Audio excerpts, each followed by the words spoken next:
this meeting this evening.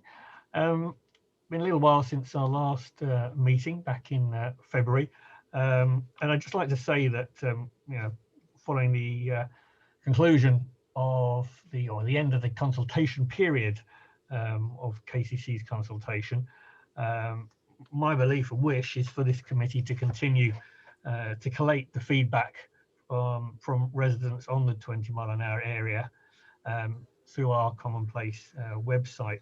And my aim, and I guess it's all of our aim really, is to continue to investigate the opportunities to improve the safety of all, whilst following our mantra of healthier, safer and cleaner streets. Okay, has anyone got any declarations of interest they'd like to declare at the moment? Eddie, it's Tim here. Hi, Tim. Evening. I'm walking as well, so apologies if I take a few seconds to come on, but I just wanted to declare a new interest of mine, which is an appointment that I now have to advise the Duchy of Cornwall on its developments in southeast Faversham. Okay, thank you for that, Tim.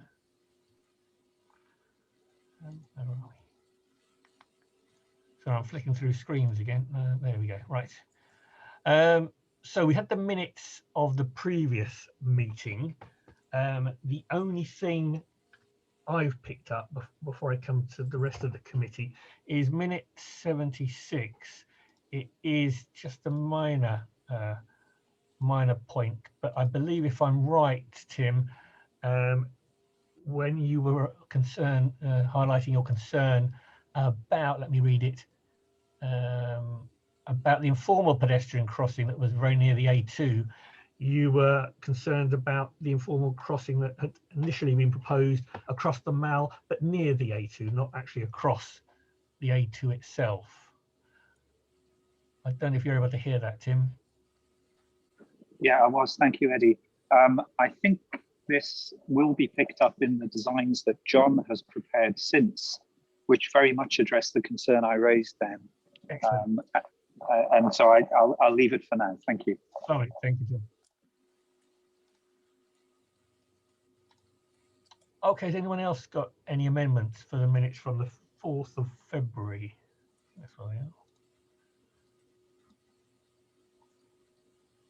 Okay, I'm going to propose that we accept those minutes. Can I just have someone second that? Thank you, Councillor. I'll second, Chair. Thank you, that's great. Okay. So we've got a few minutes from the LCWIP.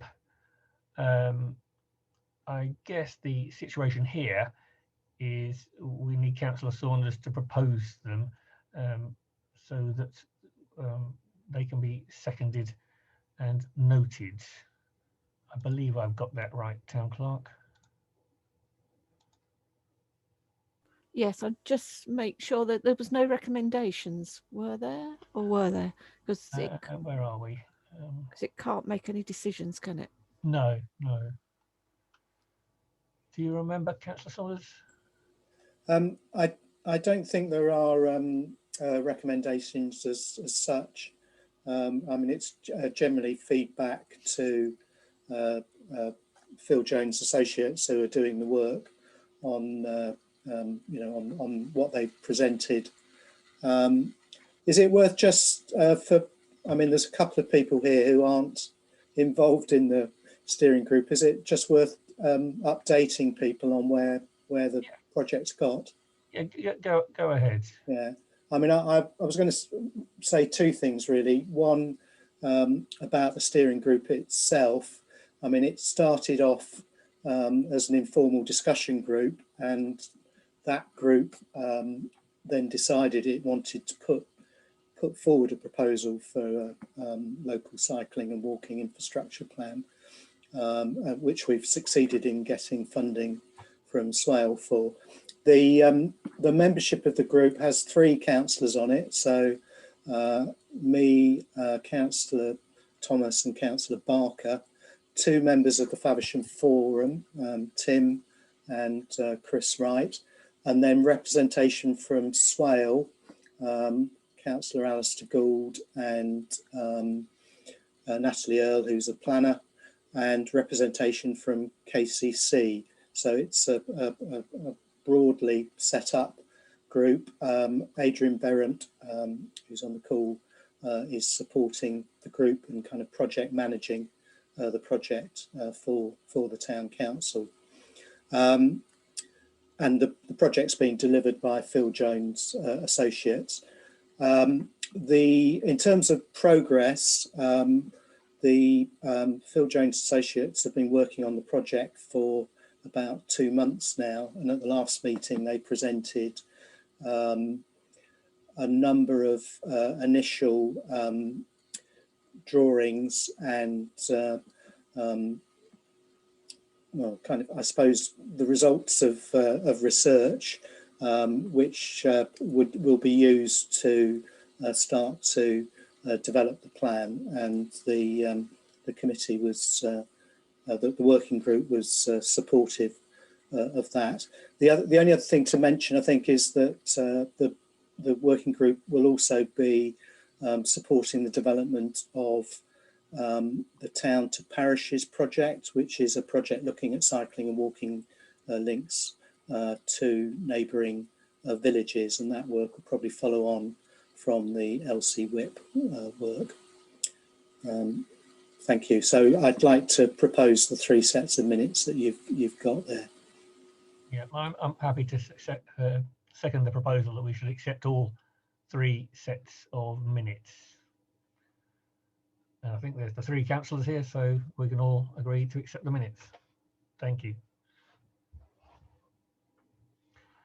Okay. So moving on to item 5, which is reviewing the drawings that John McQueen has put together for us, and he needs to talk us through them. I've recommended a priority order for John to go through them. So I'm going to hand over to you, John. If anyone has got any questions as we go, please wave at me. That's probably the best way to do it. I will keep my screen open. I mean, there's only a few of us here, so it may be just possible for you to just chip in if there's a question you've got for John. Thank you. Over to you, John. Thanks, Eddie. Hi, everyone. I think I know everybody on the call. Maybe Chris, I don't know if we've met before. Yeah, I'm John McQueen. I work for Phil Jones Associates and was involved in the design of the 20-mile-per-hour scheme, and I've been working on the designs of the kind of the follow-on interventions. So I'll share my screen. There's quite a lot of plans, so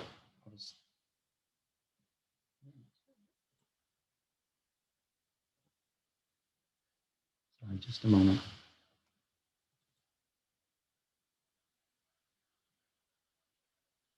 Can you see the PowerPoint? Does that come through?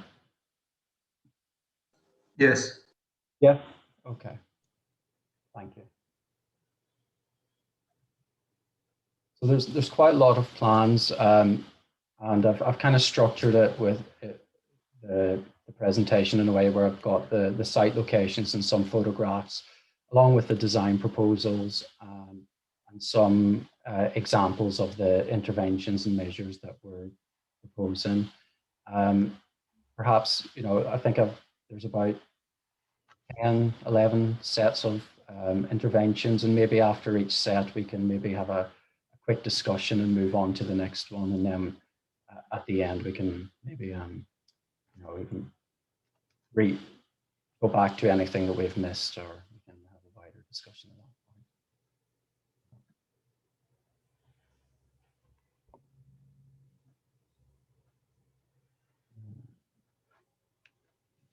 Okay.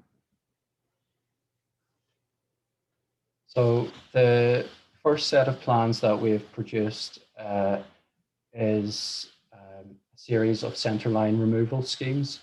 I'm not going to run through every plan over every link because it's just the centre line highlighted. But this overview plan that's on screen at the moment kind of gives an idea of all the links that currently have centre lines, and we've pretty much provided designs that look to remove those across the whole town. And that includes Orr Road, Priory Road, Bysing Wood Road, West Street, Ospringe Road and South Road, as well as East Street and Whitstable Road, and Forbes Road in the Mall, and Newton Road. So to give an idea, here's one of the plans from Ospringe Road. So the strategy here really is to remove the centre line throughout, retaining short sections at junctions, at priority junctions. When we last met with KCC in December, Jamie requested that we consider retaining some of the centre line at some sharp ends within the town. So some of the designs reflect that as well. And the overall aim here is really to support the 20-mile-per-hour speed limit and help to make it more self-enforcing centre line removals. A very effective method and cost-effective as well of reducing vehicle speeds by just creating that uncertainty for drivers. The next set of proposals relate to Bysing Wood Road, 20-mile-per-hour gateway. The current gateway arrangement, there's been some feedback through the engagement process and about the placement of the planters and the gateway. So we've looked to relocate that further west of where it currently is. So the current location is just at the Sainsbury's car park roundabout.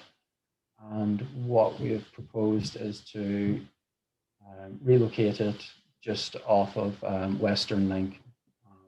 There's an existing refuge island that can be seen in the background of the image on the right-hand side here. So we feel that that's a good location to install the signage. We felt that the current junction layout at Western Link's quite wide, and it would take quite a lot of physical measures to tighten that up. So we thought it would be better just to place the signage a bit further in where people are starting to kind of slow down and straighten up, and sort of hoping the visibility of the signage is better at that point. So the design itself looks to, so there's the two gateways in place at the moment, one on Wildish Road and one on Bysing Wood Road. And rather than take out the existing road markings, we feel that it's better just to keep those in place, but take out the 30 mph signs that are on the back of the gateways. So the rest, the 20-mile-per-hour signs that are in place at the moment, act as repeater signs. And we do that at both sites. Take out the planters at this point and propose then to install the signage just in front of the refuge island at this point here, and install a new round road marking and some surface colouring as well. We've spoke before with Eddie and Julian about the potentially relocating the planters and making use of them at some other sites. Perhaps one of them could be relocated to the southern footway instead of crossing point here. John, you're fading away. I don't know whether you can speak very close to the mic. Oh, it's my headset's not working at the moment, so I'll come a bit closer. That's really that covers mostly this design. We've got some centre line removal in Bysing Wood Road, but that's covered by and I forgot to mention actually in the centre line removal plans, we have assumed we haven't included any other infrastructure measures within those proposals. So that means that those plans can hopefully be taken on by KCC and delivered quickly. You know, maybe, you know, as a front runner before some of the more, you know, what was the favoured method of removing the centre lines, John? I recall, I think it's assessed on a site-by-site basis, just because I think, you know, the contractors can use like a high-pressure washer, but if the road surface isn't in a good condition, it can take off the wearing course. Right.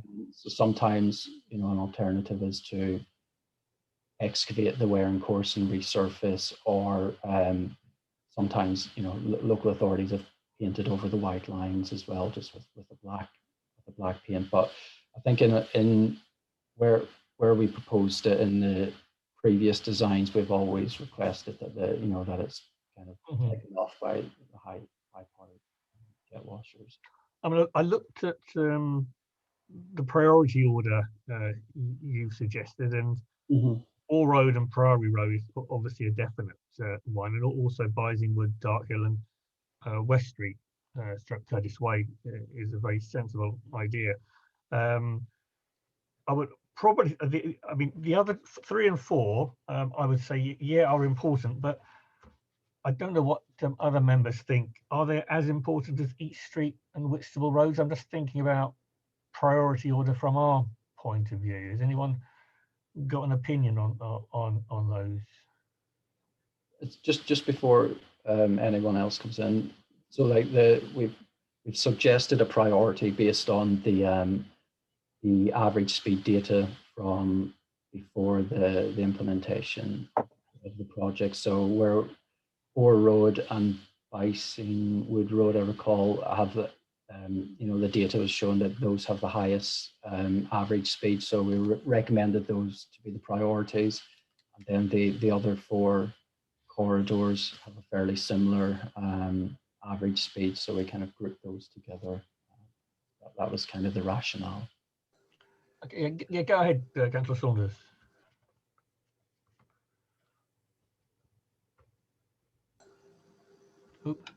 Okay, thank you.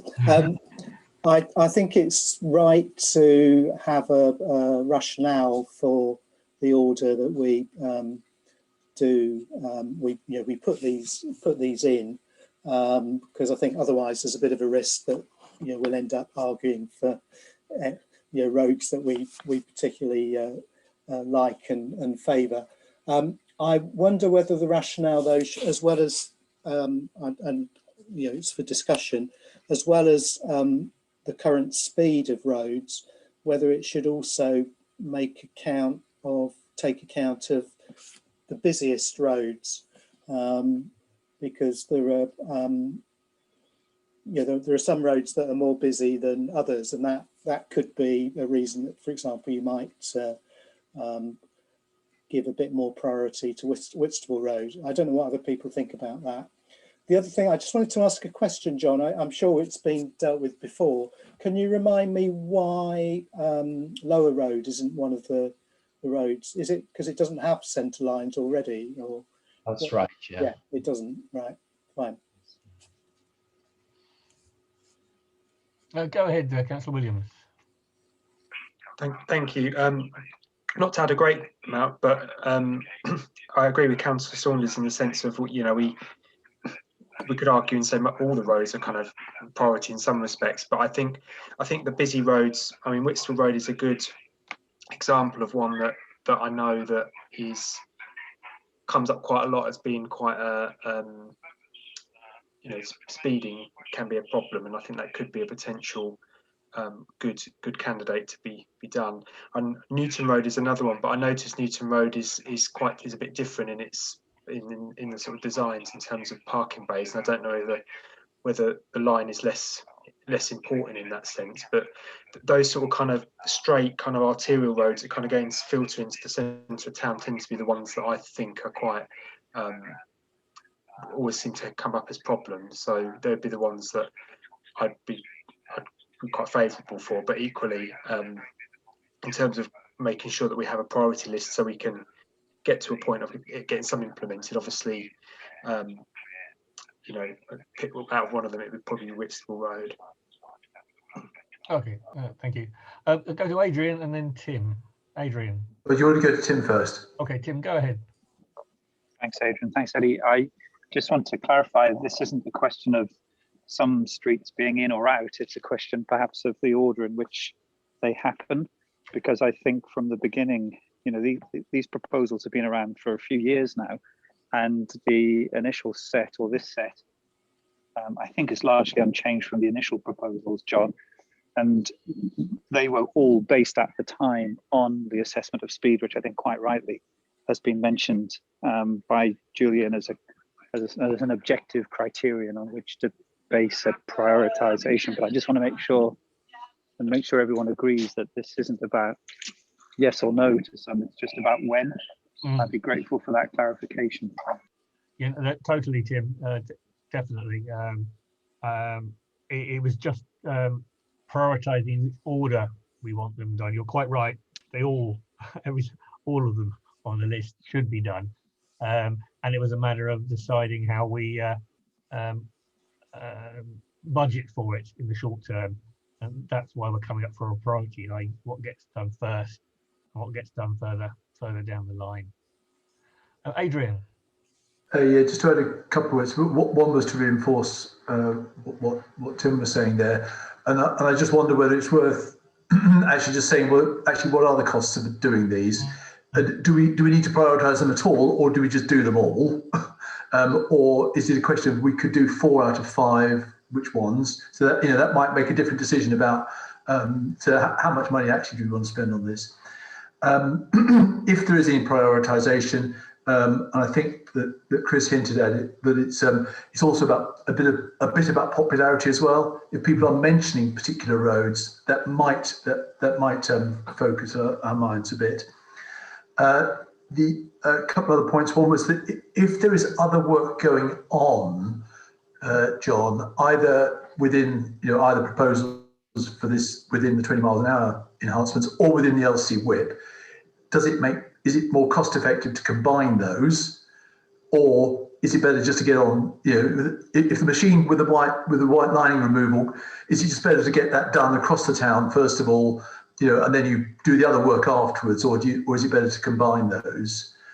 And I know that Jamie was we should keep this on the agenda. That Jamie was going to check which roads were going to be resurfaced within the near future, and therefore it's not worth removing the white lines. We just need to make sure they're not repainted. And I just wanted to add one other thing, which was the after speeds. We've got the before speeds here, which John has quoted. I do have the after speeds, which I'm not quite sure whether I should share with you or not, but I will. Perhaps we could. I'm not sure. Shall I share it or not?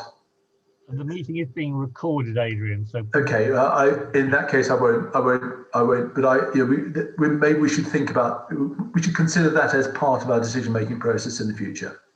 Yeah, makes sense. Okay.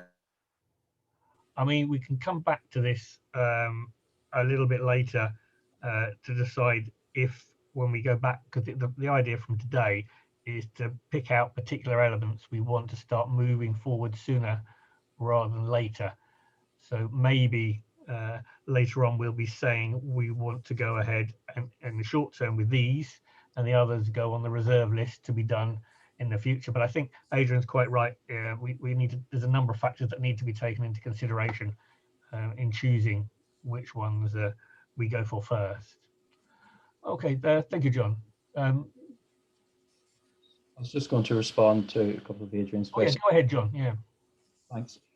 So in terms of cost-effective approach, yeah, the resurfacing is a good idea.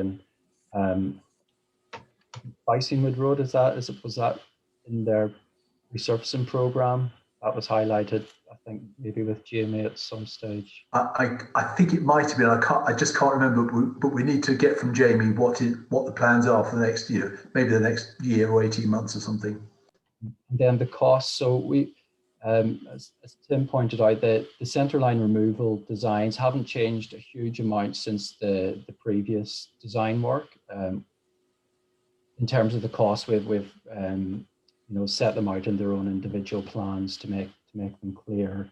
But we should have, KCC should have the costs from the previous round of designs. However, we are working up quantities, you know, to go along with these designs, and then we'll be submitting those to KCC, and they'll be populating them with their contractor rates. So we'll be able to find out what the cost is for each corridor, and then in terms of you know, where we're proposing physical traffic calming interventions.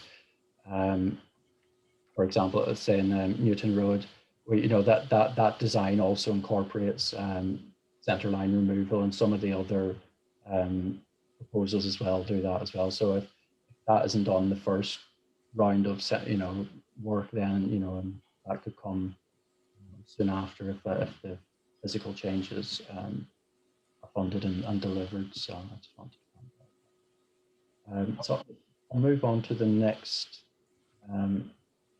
set of drawings, which is West Street, and this is focusing on the crossing at Stonebridge. And we visited site a couple of months ago, and we met with Tim, and Tim showed us his previous studies that he's done for the site, looking at pedestrian desire lines, and we observed you know, people crossing along most of the length of street, most of West Street in this area. So we based our proposals on a strategy that Tim's developed, and we've come up with this design, which we recently presented to KCC, and it's based on providing a courtesy crossing at the bridge, and we proposed it to be quite wide, so it covers a lot of some of the diagonal desire lines. And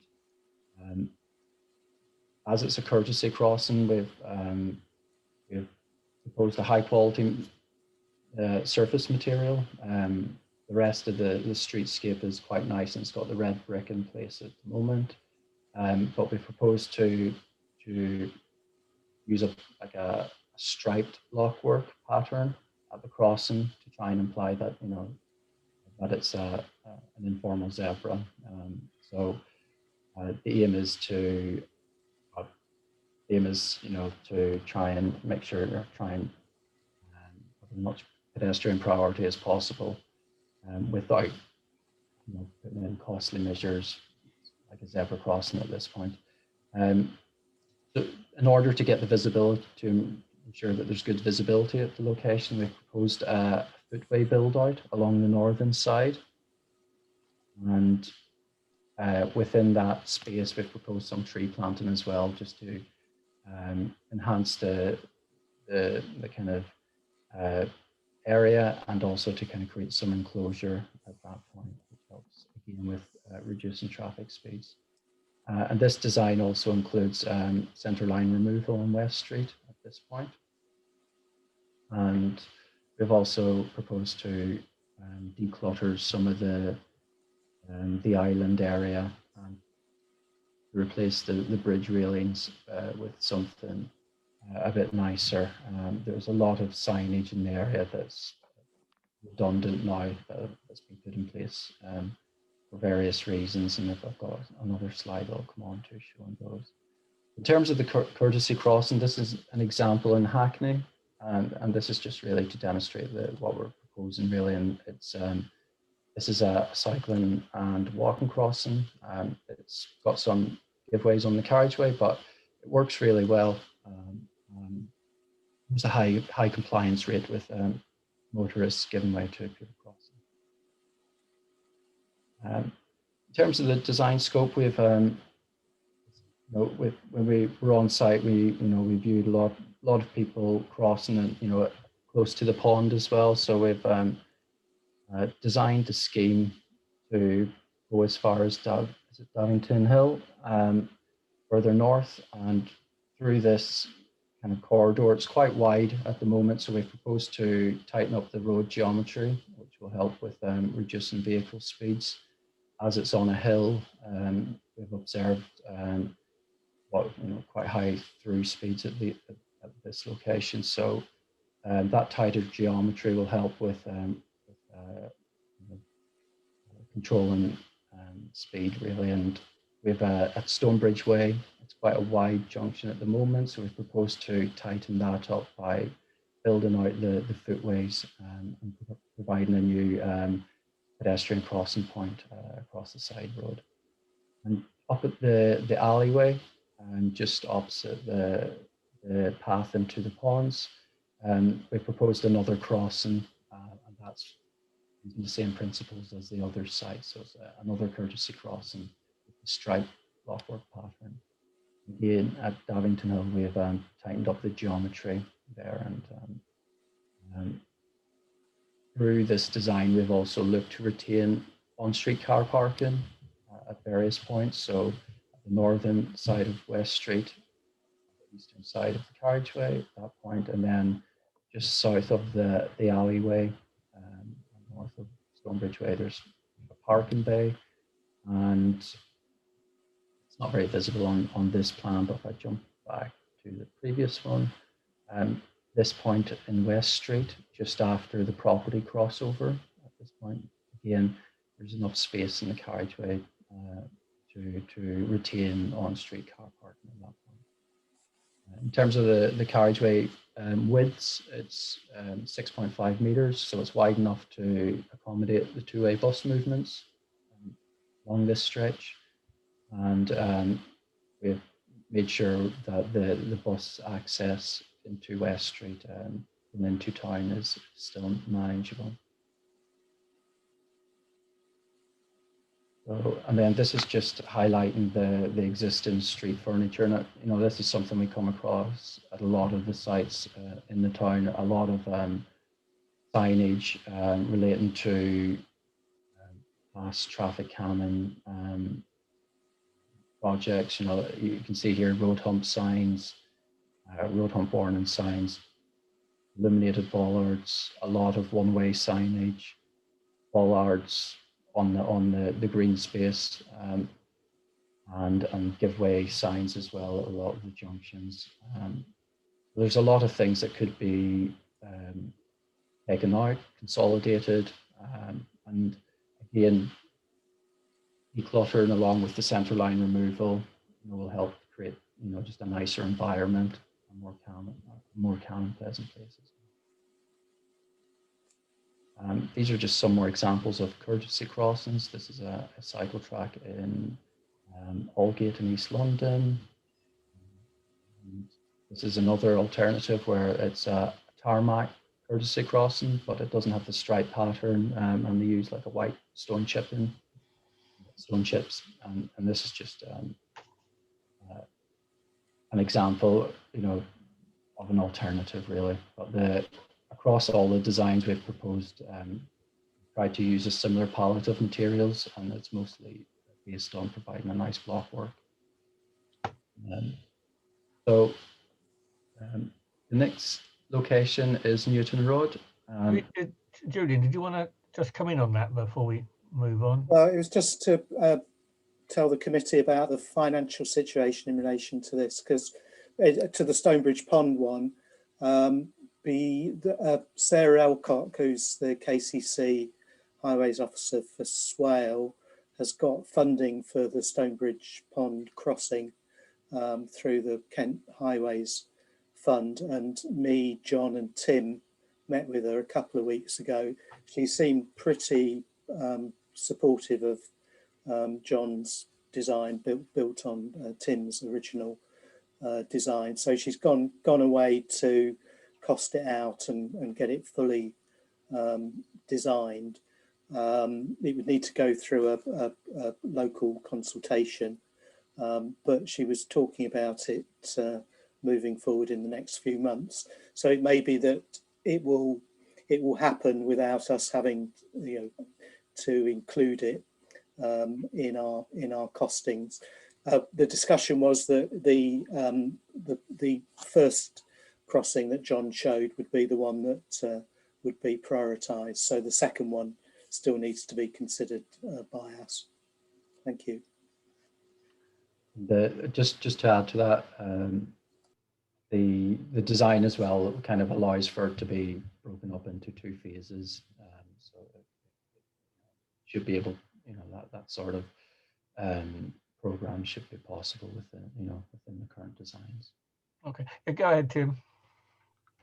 Thanks, Eddie. Yeah, really just adding on 2 points on what John and Julian have just said.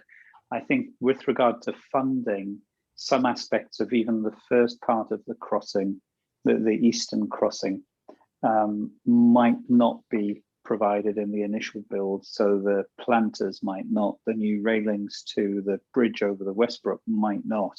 Be nice if they all were, but I just want to make the point that while I think it would be nice if they were, if budgets are limited, it's still worth doing the crossing and then bringing the planting and bringing the other features in through other budgets. So for example, the Friends of the Westbrook might be interested. I don't want to commit them to anything tonight, but I'm part of that group, and they might also be interested in seeing whether funds could be raised to do some of the other improvements. The second point I wanted to make was that just on the signage, the removal of the signage, what I've learned from working with John is that a lot of the signage, not just here, but across town, is not actually required. It's perhaps only ever advisory. And therefore, in removing signs, I think we're not doing anything that isn't going against guidance. It's in fact probably following best practice to have less visual clutter. Thank you. Thank you, Tim. Okay, yeah, John, are we up to Newton Road now? Is that where we are? That's right, yeah. Oh, cheers, John. So yeah, I just provided this overview plan. So we've got Newton Road's the pink line here, and the proposal that that we developed up when we were working on the concept designs for the town-wide speed limit.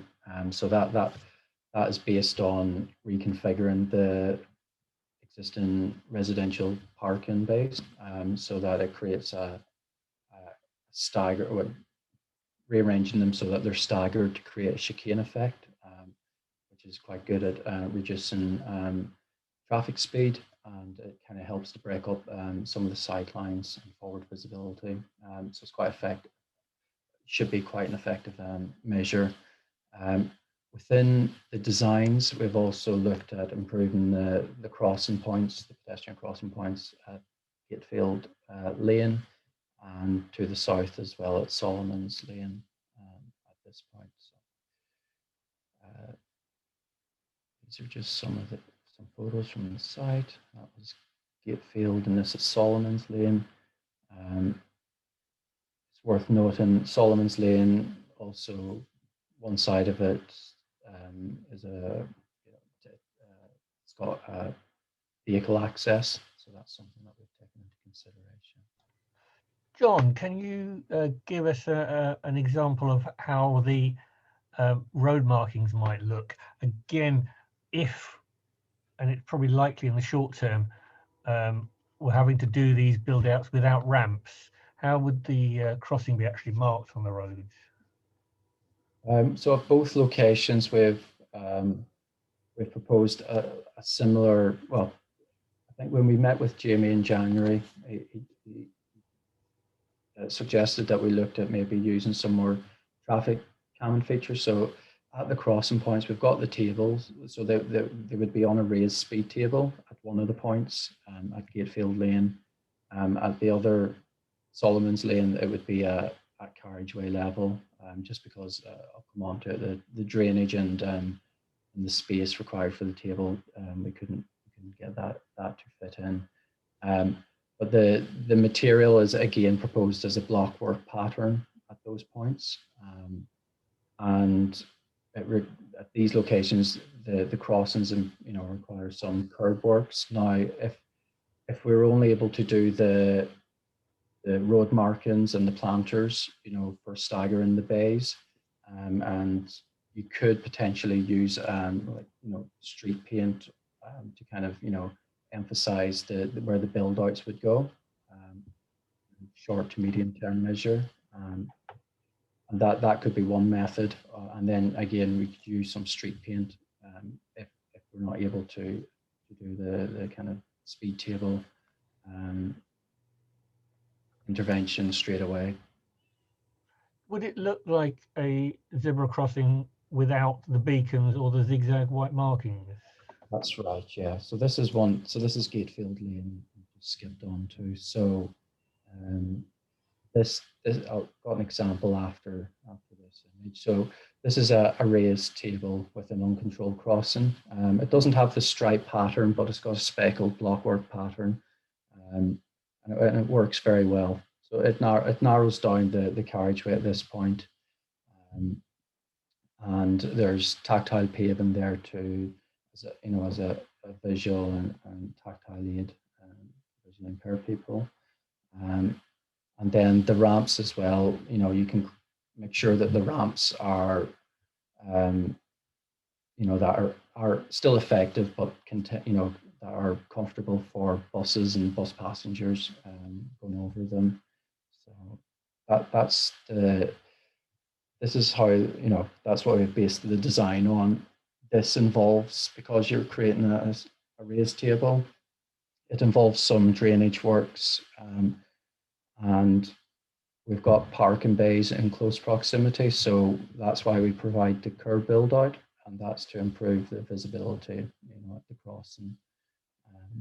And at this location, we've suggested some low-level planting, and that's just to kind of, tie into the planters, along the link. I'll just go back. So where we propose to stagger the parking bays, those are bookended with planters, and that's so in case, say during the day when maybe parking levels might be a bit lower, having the planters in place ensures that that chicane effect is retained throughout.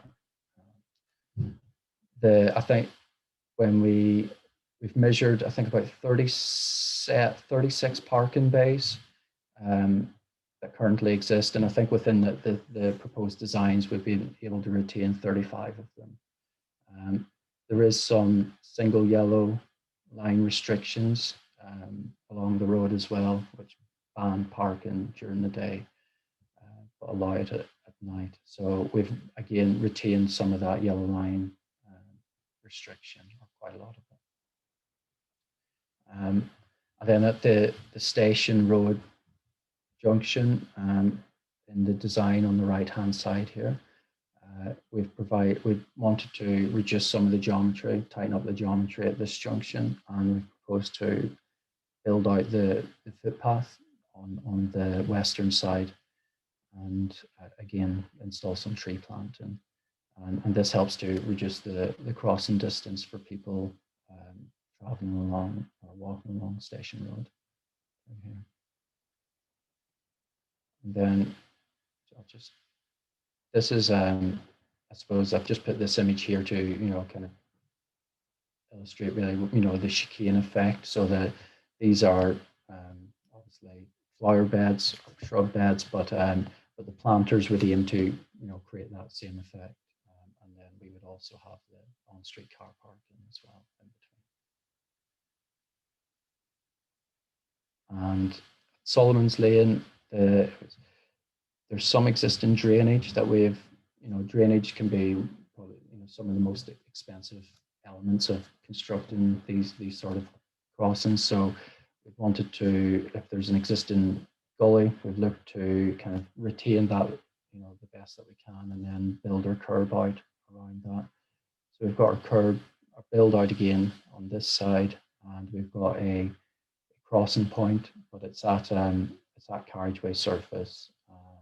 We've got the western side of Solomon's Lane. There's we need to retain car access on that part, and this is just an example of a blockwork treatment at carriageway level. This has been very effective at a location in Haringey. So it's, you know, with having the table further along and having this, you know, it kind of creates a regular interval of interventions along Newton Road, which should help, you know, manage vehicle speeds. Any questions, comments on that before we move on to the next location?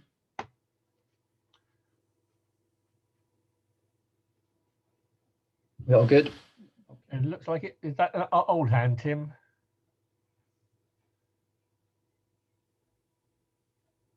I think it must be from last time. Oh yeah, yeah. Go ahead, John. Move on to Forbes. Thank you. Forbes Road.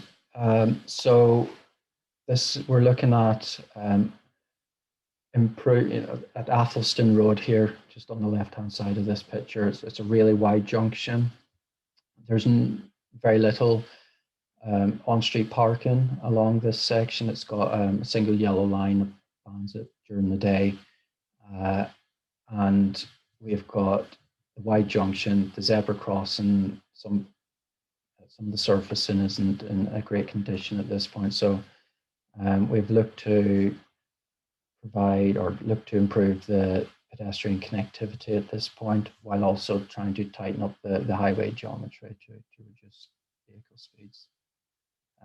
In terms of the design proposals, so we feel that we can tighten up Athelston Road quite a lot, and we're able to then reallocate a lot of road space to footway, and by doing that we're nearly half in the distance for pedestrians to cross Athelston Road.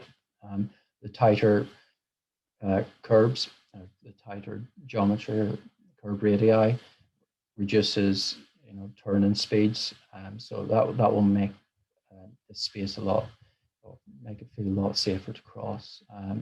We've got a lot of footway space, as I mentioned, so we've proposed some planting space at this point. There's not a lot of street trees in this area, so proposed, you know, it could be a location for, you know, some large species, and we've proposed 4 trees in the southern footway build out, and we've got a lot of guardrail in close proximity to the crossing. Now, some of the railings are needed at the bridge because there's a level difference between the footway and the carriageway. So we've proposed to retain those, but remove the guard railing at the crossing, as studies have shown that guard railing can increase traffic speeds as people feel, you know, as motorists are passing through, you know, they can feel that, you know, pedestrians aren't going to step onto the road or anything like that. So it kind of removes that uncertainty sometimes. So we've proposed to remove the railings,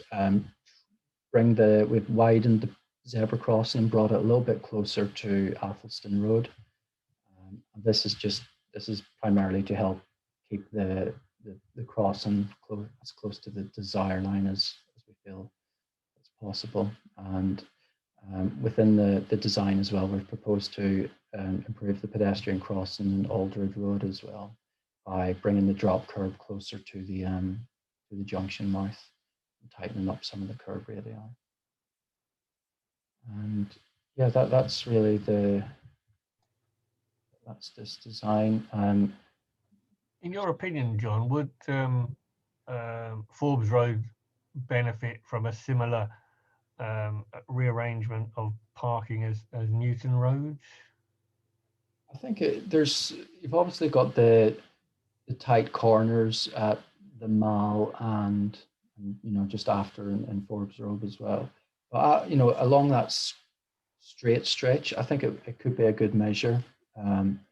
There's, you know, when we've been on site, there's been some, you know, ad hoc parking, you know, that we've noticed. So you could formalize some of that and yeah, create like a chicane effect, similar to Newton Road. And again, it would be a very cost-effective measure.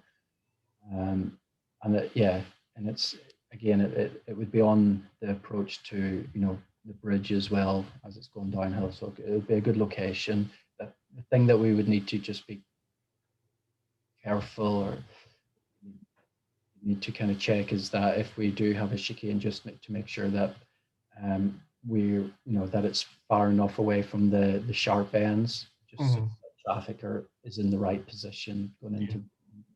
But I think it's something that we can look to incorporate into the design. Okay. Anyone else want to come in on Forbes Road?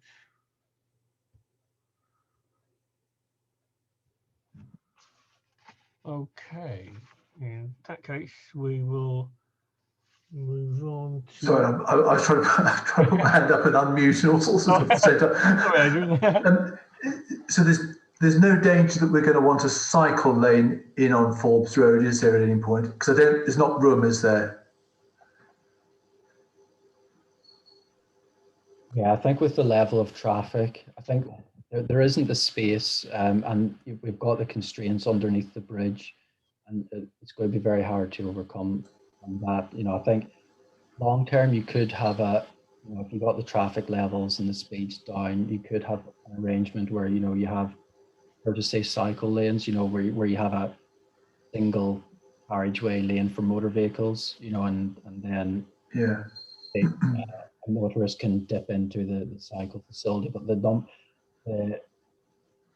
motor vehicles need to be really low and the cycling numbers need to be really high. The only reason I was asking was because if you introduce some formalised parking on there, it'd be almost impossible to take it out again later on. That's the only, if you needed to create some space on the other, but that's fine, John. Yeah, and I think it's really so that along that section it's single yellow line, so people can park there outside of the restricted hours. So it's really maybe just be worthwhile just reviewing what how much of it currently takes place, and then determining then whether or not is it better to actually formalize some of that parking so it's not people aren't that they can choose either side at the moment. And so the single yellow line is utilised out of hours quite a lot. It's pretty chocker when people can park along there. I think we'll take a look at that, and then we'll look to do an update of the design after this. And then the next location, South Road. So again, we've had feedback on high traffic speeds on South Road. This particular location here is, the name of the lane, the Crossfield, not Crossfield, is it Cross Lane? Cross Lane. Cross Lane. And at this point, it's a very busy pedestrian crossing point, but there isn't really much provision there at the moment. So we've developed up, this is just a view looking into Mapleton Road, and we've got the existing street is quite nice. It's got nice red brick paving, some planting further in. So we've looked to kind of develop that and take the kind of tried to retain the kind of integrity of the scheme that's already in Mapleton Road and kind of build on that. Currently, the junction geometry is quite wide. It does take a bus, so buses do turn in coming south on South Road. So we've tried to ensure, or we've accommodated that movement within the design. However, as it's a one-way in, we're able to tighten up the northern footway quite a lot, and we're able then to get a lot more landing space to provide a crossing, a kind of again another courtesy crossing based on the same principles as West Street and Newton Road, so with the stripe pattern. And the idea is that this crossing point as well would be on a raised table, and that would be there to reduce approach speeds and trying to make the 20 mile per hour limit self-enforced along South Road. So they within the design, we've had to take into consideration a couple of property crossovers in close proximity to the crossing point. So there's one just outside 46 and one just at 35 as well. So we've managed to retain access into both of those. So it might be that the ramp on the northern side needs to be gradual, just so that people can drive in and out of their property without catching the bottom of their car.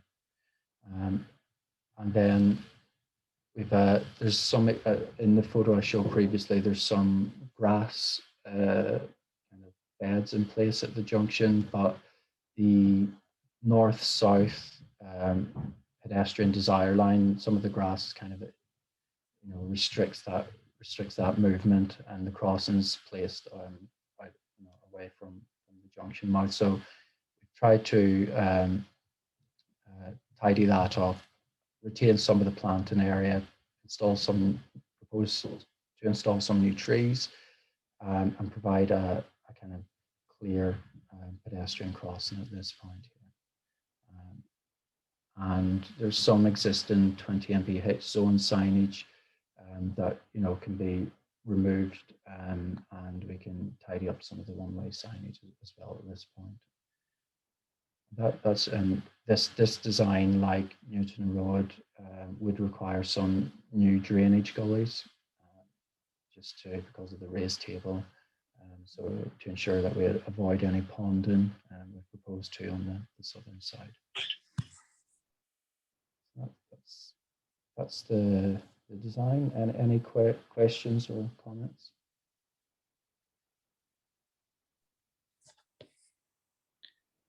Eddie, it's Tim. Could I just say a couple of things? Yeah, go ahead, Tim.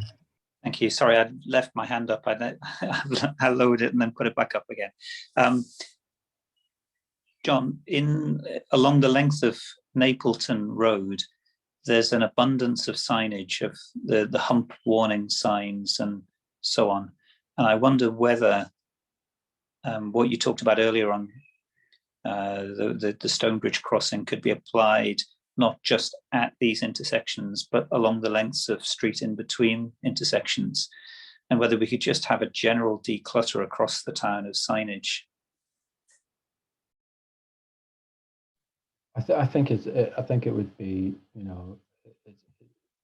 a good idea to apply it across the town centre and the key walking routes, and a lot of the signage, it's not it's not a legal requirement to have warning signs for road humps. There was a time when they first introduced the road hump regulations that we had to sign them, but that's we don't have to do that anymore. And again, we can I think we'd be able to take out potentially 50% of the signage that's in the town at the moment without impact on road safety. So yeah, I think within our current scope, we can definitely look to, at this location to do a decluttering exercise along Napleton Road. Because if I could just follow up, I think Eddie and colleagues, this would be an extremely low cost, high impact intervention. I think I'm right, John, that it's the administration which is the cost. The actual unbuckling of the union joints is actually really, really cheap. Yeah, like the main, probably the most costly, or the thing that takes longest to program is the electrical disconnections. But by taking out a lot of the signs and disconnecting them, you're not only improving the streetscape. It's it's reducing power usage. It's using less electricity. Because a lot of the signage that's been put in the past, still use quite power hungry lamps, and so that by taking them out, potentially reducing the kind of electric usage in the area as well. So, but yeah, we can certainly look to do that within the kind of areas where we're looking to that we're currently working on. Oh, thank you, John.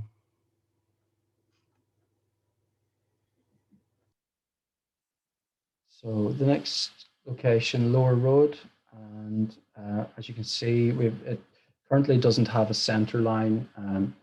When we worked on the initial concept designs for the 20 mph limit, we initially started to develop up some bus stop build outs, but we couldn't get them to work for a number of reasons, with property accesses and car parking and some other issues. So we ended up developing up a series of junction improvements. I'll come on to those now. One of the concerns early on was that Lower Road isn't as heavily parked. There's a lot of off-street car parking, quite wide. It feels quite wide when you go through there. So these are the locations where we've developed up the measures, and they're very similar to the ones that we initially proposed. So each junction, we look to tighten up the geometry, provide curb build outs. So we're reducing the carriageway width along Lower Road at these points. And by doing that, we've also incorporated new pedestrian crossing points at some of the locations. And we've also, since the initial designs that we worked on last year, we've added raised side street treatments. And these are essentially raised tables that provide pedestrians step-free access when they're crossing the side roads. They further reduce turning speeds, and like the courtesy crossings, you could potentially use another blockwork pattern and a stripe layout, and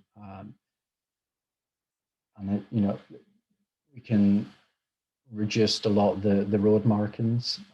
So some of the side streets, I think it's Curtis Way, it's got just some short sections of centre line that could be removed. There isn't a huge amount of tree planting along Lower Road, so at all the locations we've identified spots in the footways for new tree planting. John, what could be done? Because the biggest thing is the speed of traffic on Lower Road itself. I really like the raised tables on the side roads, because I think you're right, that will slow down the traffic as it's approaching a junction. But what can we do to highlight to cars moving down Lower Road that there are informal crossings across Lower Road? I think so. The build outs at the moment are, so the junctions are probably the widest sections of the carriageway, because people tend not to park close to the junctions. So by building out the footway, I think we're reducing the carriageway by 2 meters at all locations here. And is it Lion Road, is it? Oh, Lionfield. Lionfield. We've got build outs on either side, so we're really restricting space at that point. It's nearly like you could squeeze 2 cars past, but it's nearly like an informal giveaway arrangement. It was just that some parts of Lower Road, as you know, are extremely wide, and that's where traffic, some vehicles currently pick up a lot of speed. And then we're going to be narrowing the road, which is good, but it's alerting people to that, was my concern. I think, well, we've proposed, so at Lionfield, we've proposed some surface treatment kind of on the approach to the build out. So that's to highlight that, anybody traveling through that, rather than using that white line marking and hatched markings, we provide something that's a bit more subtle, but as effective as warning motorists of, a build out ahead. I think, going back to the point that on the links, there is car parking and some, along those, but these are the widest points. And so these are the locations where people probably mostly accelerate at the moment. So we're hoping that we're aiming for having the tighter geometry to make it, to encourage lower speeds, make it feel like, you know, that it's a more constrained space. And then the tree planting as well helps to provide a bit more enclosure at those points. Would all the those things together really help, you know, just kind of create. I just wanted to know what your opinion was of whether the zebra crossing markings, again, without the beacons or the zigzags, would that aid a driver's identification that there's an enforceable crossing ahead? I think, yeah, it would be great. Yeah, like I think we've tried to apply some value engineering across the designs, and but I think, yeah, there's two crossing points with that are two of the junctions that go, you know, that go across Lower Road. So at those points, yeah, I think it'd be a very effective solution again to just raise an awareness of the pedestrian points. So. I think that'd be good because the top left-hand drawing, the alleyway comes from Haysbrook Road, and that's like a walk route that school children take either to Ospringe or to the Abbey School. So yeah, that's good. Anyone else got any questions or points to raise with John?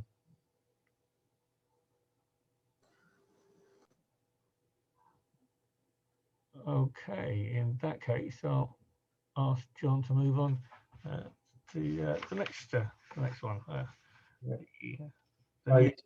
These are just examples of so some raised side streets. This one on the left-hand side uses a blockwork on the top of the table, and then tarmac ramps either side. There's still a lot of road markings. These aren't all necessary or legal requirements, so we don't, you know, when we next meet with KCC, we'll hopefully be able to, you know, encourage them to, you know, take a kind of minimal approach with the road markings. This is an example in Lambeth where there's very little in the way. There's no road markings at the side street table at this point. So I think it's something that, you know, again, could further enhance the proposals. The next location, Forbes Road, the Mall Junction. So this is one of the bends that we've mentioned previously outside the Elephant Pub, and it's very wide. People tend to go around the corner quite fast, and it's quite a difficult place to cross. So we've developed on the back of, again, proposals that Tim developed up. We've worked up designs. This is just an image from our site visit where, like, a lot of large vehicles still go around quite fast, and, you know, they feel, you know, confident enough to more or less cut the corner. So we've our kind of designs would look to again tighten up the space within the carriageway. So what we've done is the southern footway. So there's a parking bay at this point, and then we've aligned the curb line with that parking bay, and we've tightened the corner into the mall, the northern side of the mall at this point, and built out the footway a bit further outside the pub, and that provides more space, more footway space, but potentially more outdoor seating space as well for the pub, which would be good in the current environment. A couple of the constraints in the area, we've got a lot of mature trees, large trees here and here, and we've got a property access at this point. There's currently no pedestrian crossing on any of the arms of the junctions. So on Forbes Road, along the north-south desire line, we've proposed a zebra crossing, and this we've kind of checked the forward visibility. So we feel that it's good. The 20-mile-per-hour speed limit. We've proposed this on a raised table to further reduce traffic speeds, and a combination of those means that we can, you know, the stop and sight distance. Kind of that we base a lot of our designs on should be quite short because of the low speeds. That means that we can reduce, the forward visibility on the approach to the crossings can be reduced. So feel that this is definitely workable, and we've included within the design, we've looked to provide a cycle crossing along with the pedestrian crossing.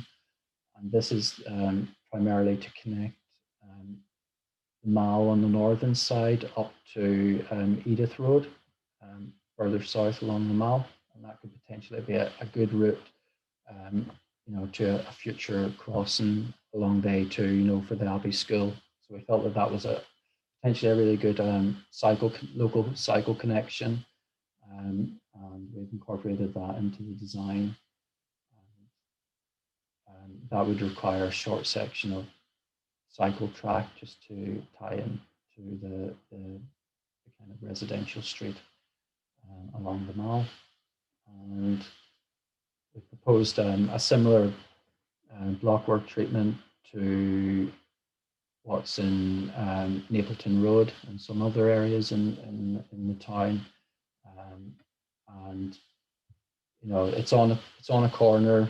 I think the block work would need to be, reinforced just to make sure, with buses turning and on and large vehicles still turning on it, it would need to be, it would need to have a good foundation. But it's definitely buildable. And we have on the northern arm of the junction, we proposed a pedestrian crossing point at this location as well. We've continued the footway build out so that it ties back into the parking bay along here. So we're not removing any parking bays along this section within the design. So I've got an example. So this is a Crescent Road, Court Street. And I think, Tim, you've shown this in some presentations before, that it's a very similar kind of street layout to the Mall and Forbes Road. It's on a bend.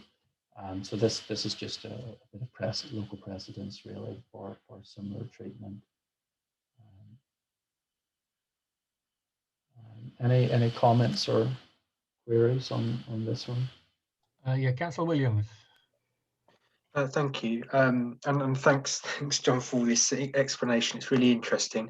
With this particular with the Mall suggested works, I think actually this is one of the, in my view, kind of one of the key improvements, because, well, for two reasons.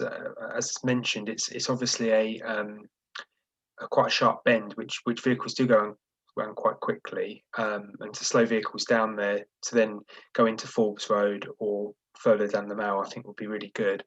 And because that's quite one of the main routes into town, particularly from those that live, sort of post the A2, and particularly now with the new buildings, new developments south of the A2. And of course, with the improvements of the Ashford Road A2 junction, potential new crossings, I think to have a sort of cycle walk-in route that goes into town safely, I think is going to be really crucial. And that's quite a main route into the Abbey School for most students coming from the town centre. So I think clearly this is probably one of the, I'm not an expert at all in all this, but I know this is kind of probably more substantial of some of the things, but I do think this is quite an important and probably quite a high priority part of the scheme, in my view. So, but I think it looks a really good thing. Thank you, Councillor Williams.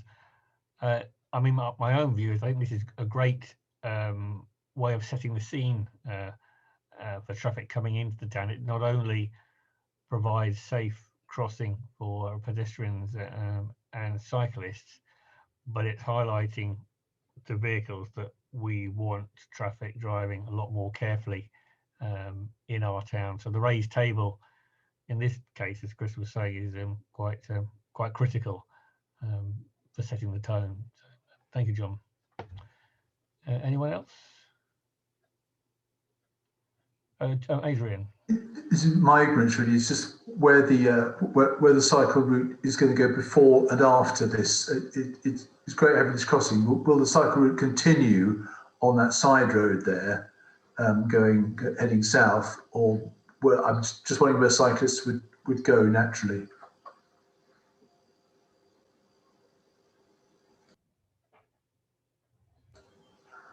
You're on mute, John.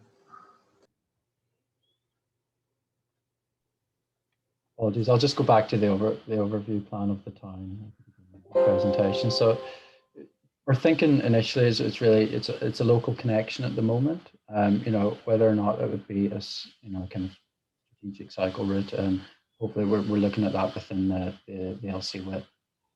But our initial idea is that it could be a link. So Edith Road, that runs parallel with the A2, and is it Kings North? You know, where there's been, you know, where the town council have looked at, you know, providing a new crossing for the Abbey School. So potentially that crossing could link the residential street that runs parallel to the Mall into Edith Road, and then onto the crossing or future crossing for the Abbey School. So that would provide kind of local access from the northern arm of the Mall through to the Abbey School. And yes, that is very much a local link at the moment. Yeah, come in, Tim. Thanks, Eddie. I just want to, you know, for the record, note my huge support for this location.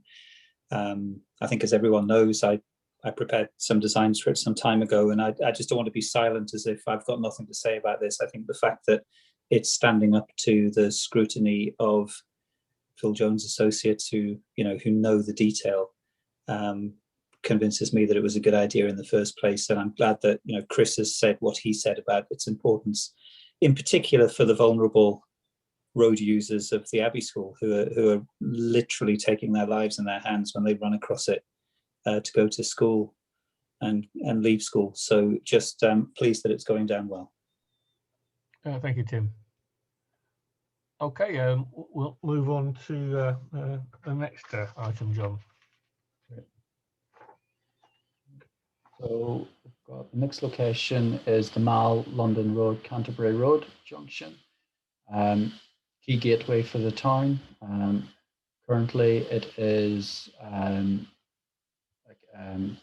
we've got kind of a dual carriageway, or, you know, two lanes, bi-directional lanes of traffic on either side of the island, and it's very wide.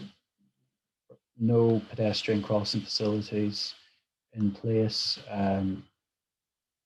Quite large footways on one side. So we've developed up a number of options for this location based on the kind of costs and level of intervention, but we try to maintain kind of the principles that were kind of, you know, improving the pedestrian connectivity, slowing traffic speeds, you know, making it a more safe and more pleasant environment. So we tried to retain those principles within all the designs, but allow, you know, our aim is to, you know, enable the town council, you know, to you know, bring forward a scheme, you know, that, you know, whatever the budget, you know, whatever, to reflect whatever budget is available. So the first option is quite a big change, and what we have proposed here is to take one arm out of the kind of the junction on the western side of the island, and reallocate that to footway space and kind of introducing more planting areas, landscaping. So this layout is based on realigning the eastern curb line, so that we kind of smooth the curve, and we get we tried to get, you know, a perpendicular kind of alignment to the A2. We weren't able to get it fully because of some large existing mature trees. However, we've been able to maintain, you know, good access. This is all we've checked, you know, we've checked for large vehicle access. So it's, you know, an Arctic lorry could still potentially travel in. Last time we were on site, we noted that there was a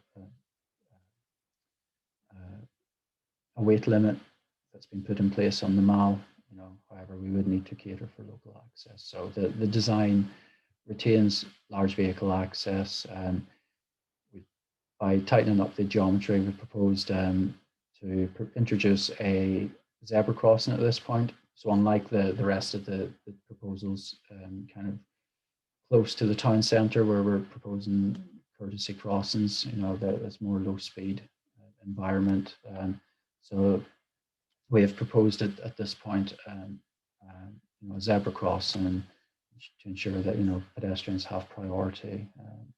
And it is a busy desire line, so it would be very well used. And within the design, we have there's an existing bus stop in place just at this point, and we propose to relocate that closer to Edith Road, just away from the junction mouth. And by doing that, we're able to increase the parking provision along this area, as this design also looks to make some changes in the residential street, and we kind of rejig some of the parking. So there is a small amount of parking loss, but we've looked to compensate that by providing more space on the main road.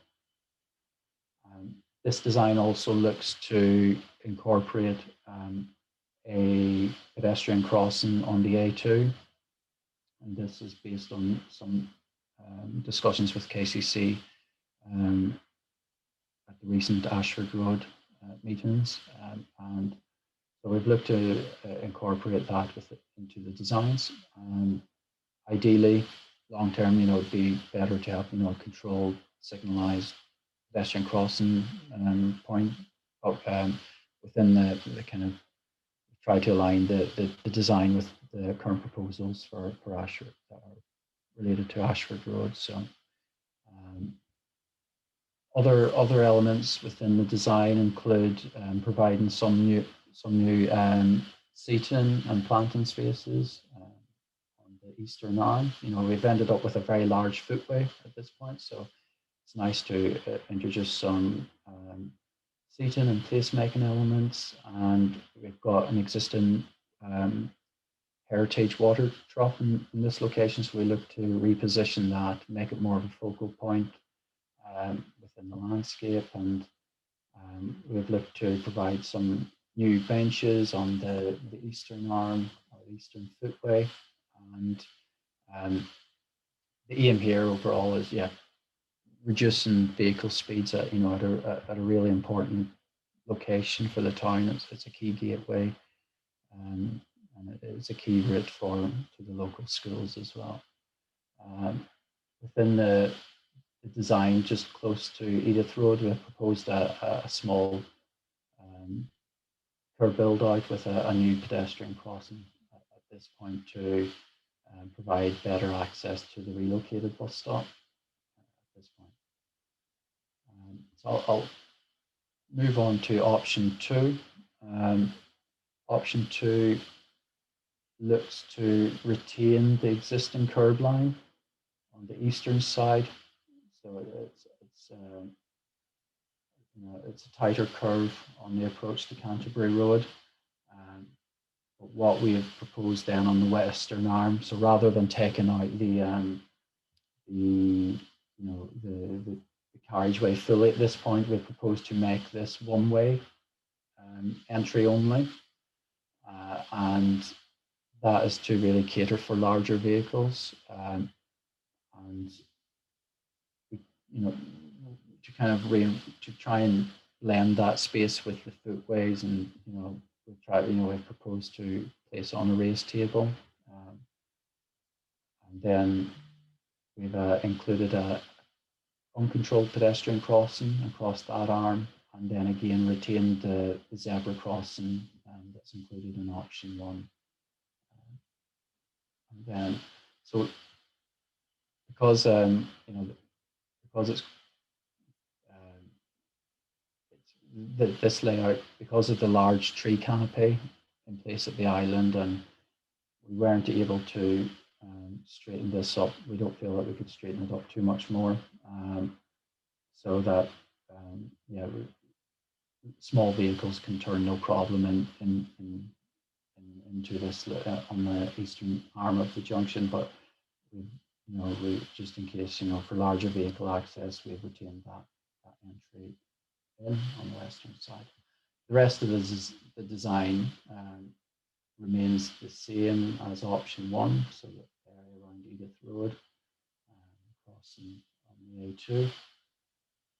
And then the good thing, even though one of the great things about the first option is that we take out a lot of conflict points, that in terms of motor vehicle access.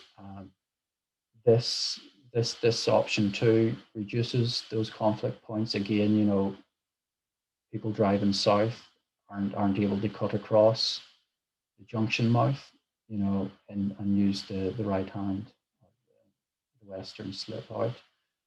So that helps to reduce down, restrict one of those conflict points, which would definitely help in terms of road safety terms. And there's a lot of, the tighter geometry in this layout as well will help to control speeds at this point. And option 3 is a more light touch approach, but still retains the island reconfiguration from option 2, and retains the existing curb line on the eastern side. It doesn't include the zebra crossing at this point, but that could be retrofitted at a later date. Along with, we've omitted the raised table on this arm as well. Again, this is applying value engineering, so we're trying to look at kind of cost savings,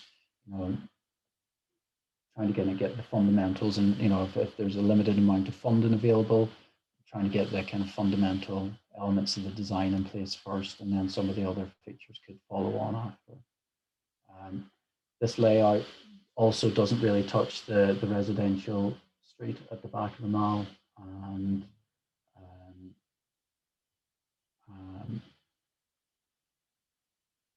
yeah, that's it. We retain the one-way link on the western side, and again the crossing on the A2 is retained in this option. So that's the 3 options that we've developed up for this location. And any queries or comments?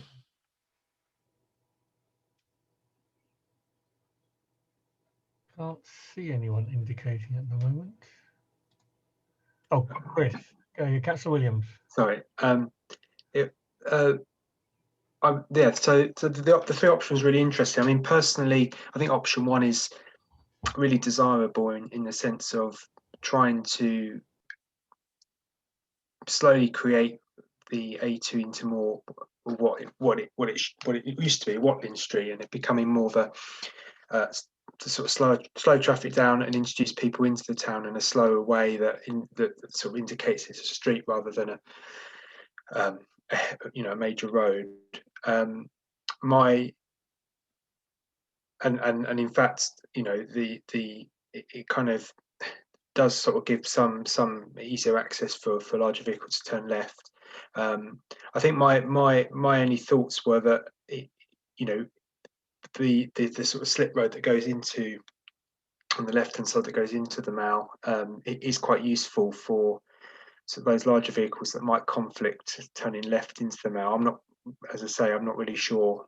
I'm sure that's been looked at, but and in terms of option 2, if the it was made one way, would the traffic turning right out of the mall conflict with traffic turning into the Mall off of the A2, if you see what I mean. So they'd be crossing over that kind of central, don't know what the word is, but central point there, and I don't know whether that causes more traffic or whether it actually doesn't or not.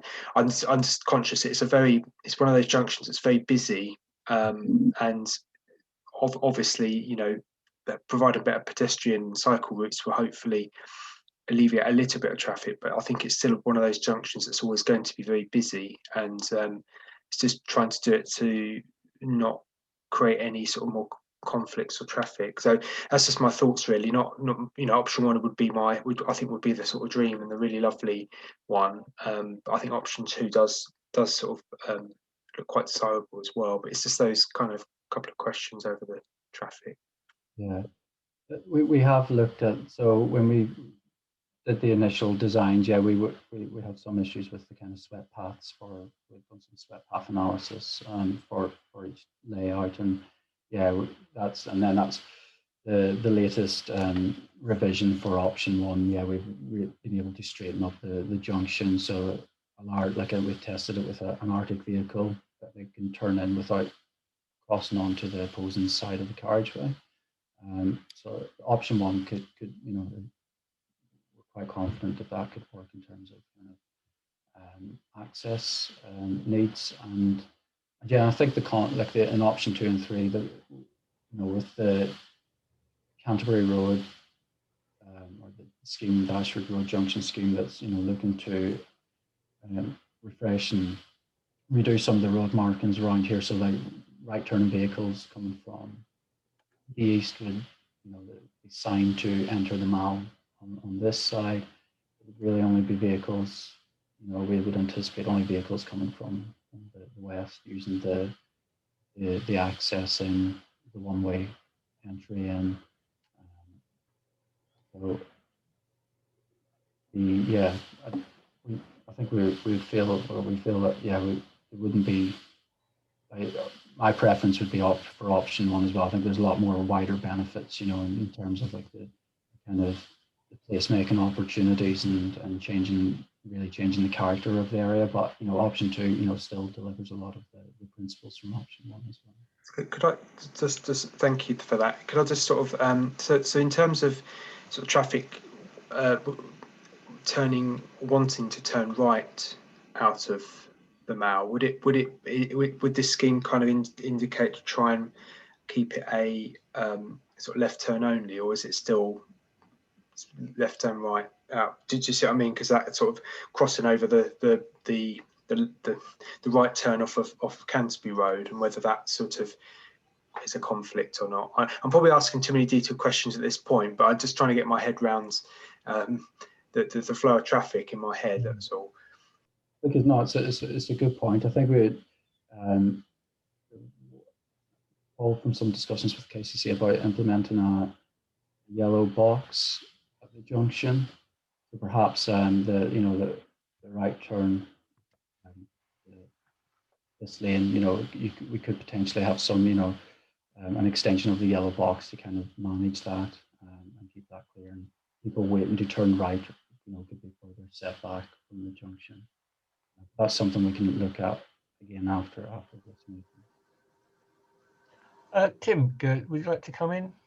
Thanks, Eddie. Yeah, I mean, option one to me is so significantly superior to even option two that if the swept path analysis shows that you can move large vehicles around the tree in option one, then I would put option two to one side. I don't see what option two gives. In fact, I think it might create a pedestrian safety risk in that you've provided a lovely zebra crossing for pedestrians. And if you're heading from east to west, you've taken the zebra crossing, you feel like the king or queen of the world because the traffic stopped for you. And then you, in option two, step into the path of a large vehicle that's turned off the London road into the Mall because we've provided a road for it. And I think that's a pedestrian risk, John, but maybe you can go away and consider that. option 3, I don't see any advantage at all, and any benefit at all. In fact, it, for me, highlights the risk I raised that we covered in the minutes earlier, Eddie, that I raised at the previous meeting, which is that if we're going to put a pedestrian crossing this close to the A2, it needs to be a proper formal pedestrian crossing that everyone using knows that they have to give way to, because otherwise, this is the transition point between people who've been, they've just come off the motorway, they're still thinking fast, and now they're about to enter a 20-mile-an-hour town. And I think, as Eddie, you said earlier, for the Forbes Road crossing of the Mall, what a fantastic opportunity we've got here to signal this town is a walking town and a cycling town. It's not a fast driving town. So if you can make option 1 work, John, I would put option 3 on the fire, and I'd put option 2 in a very dark room. The other thing I wanted to say is that the local community here has been quite active in championing the previous crossing we looked at on Forbes Road, the Mall. And I strongly recommend that we engage. I don't think there are members of the community on the call tonight, but that we engage with that local community, because they will have something to say. Let's get their feedback. Thank you.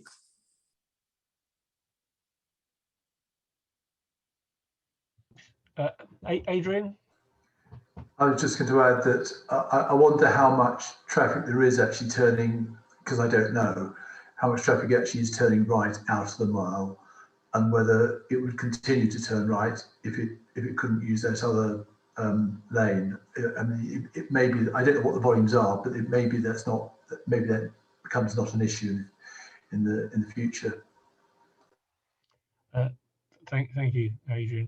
I mean, I really love the look of these junctions. However, I don't feel at the moment I could make a definite decision, yay or nay, mainly because I'd like to see the impact once the 251 junction has been completed, and we've seen it in operation. And I do share Councillor Williams' concerns about traffic turning right out of the Mall.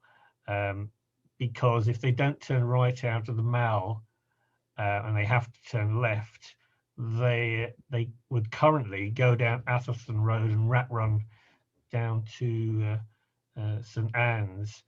I'd also like to highlight that I think, if I remember right, and Councillor Saunders might be able to help me here, that the informal crossing has been included within the design of the A251 junction. Do I remember right there, Councillor Saunders? I think that was the provisional conclusion from the last meeting. I mean, we're waiting to see the final designs from KCC, but yeah, that was my understanding, that there would be a little island there that people could cross. So thank you for all your work here, John. It's a lot of food for thought, and I think it's something we're going to have to come, in my personal opinion, something we need to come back to once, as Adrian just highlighted, how many vehicles do turn right out of the Mall. I am concerned that it could cause problems if they can't turn right, and they're waiting for traffic sitting in the central reservation giving way to them. Yeah, I think like with the with the Ashford Road scheme, with the inclusion of the yellow box junction, it will keep the access in, for right turners going into the Mall. It should keep it relatively clear. So with that, we would hope that vehicles exiting the Mall and then rather than west, would have the opportunities to get out. I think we're looking at this junction at the moment. It's an unusual junction, but it's any other junction is standard junction really. I think it's really it's kind of visualizing the change of hope. I think the existing layout, it does have its, road safety issues, obviously it doesn't have the pedestrian connectivity and it's very wide, but that having vehicles when they do turn right, cutting across the mouth of the junction isn't ideal. I think, I think with this layout, it simplifies a lot of the movements in the area. Hopefully, it'll be more legible as well for, people coming to visit the town. It's easier to understand. Hopefully, yeah. I think what we can do is after this is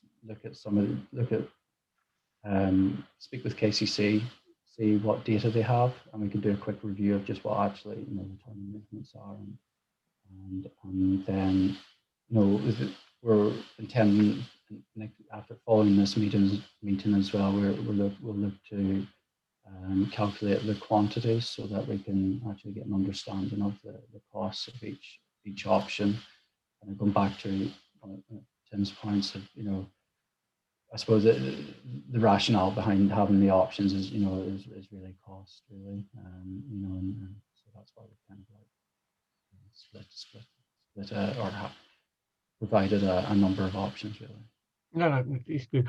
Adrian, do you want to come back in? Yeah, I just think it's worth thinking about that the more roads you have and the more access points you provide in order to relieve congestion, the more traffic you'll get.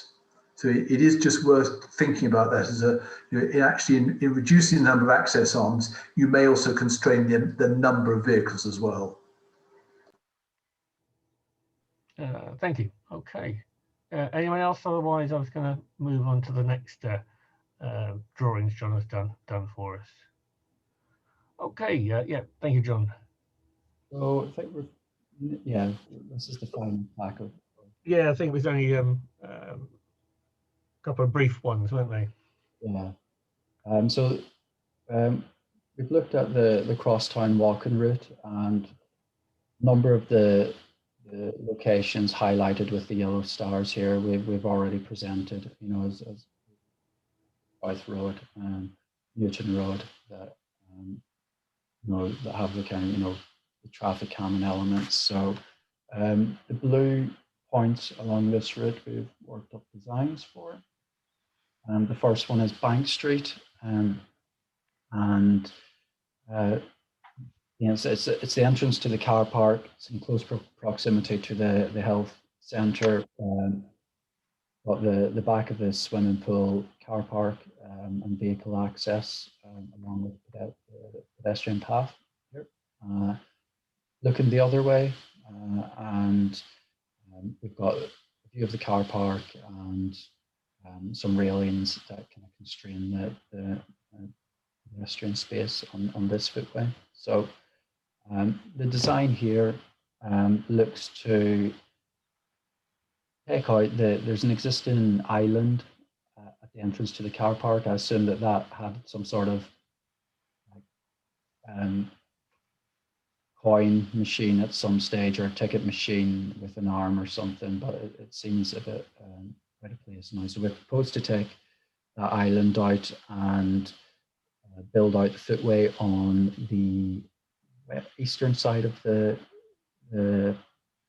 street. And by doing that, again, like the other locations along the crosstown route, we've proposed a raised table with the courtesy crossing. And we've also proposed to take out a lot of the road markings in this area and replace the existing railings with a low timber post and rail along the back of the car park, and taking out the railings completely just outside number 14 pharmacy. By doing this, we've ended up with a lot, by building out the footway on the eastern side, we've ended up with a lot more footway space, a lot more capacity, better visibility, at a point where people are exiting and entering the car park. The design, and we've suggested that the tactile pavement footway on the western side is reinforced. Again, you know, that's just to cater for vehicle overrun at that point. And so you can get reinforced concrete slabs that have a fiber mesh in them, and they're really, really strong. So would suggest that at this location. And then we've proposed some tree planting on the footway point. And this location would also require some new drainage, but there is a number of gullies in the area that just need to be moved around. That's Bank Street. And this is just an example of a raised table, but it's something I thought, I don't know if it's been looked at before in the town, but along the crosstown walk, there's a lot of wheelie bins.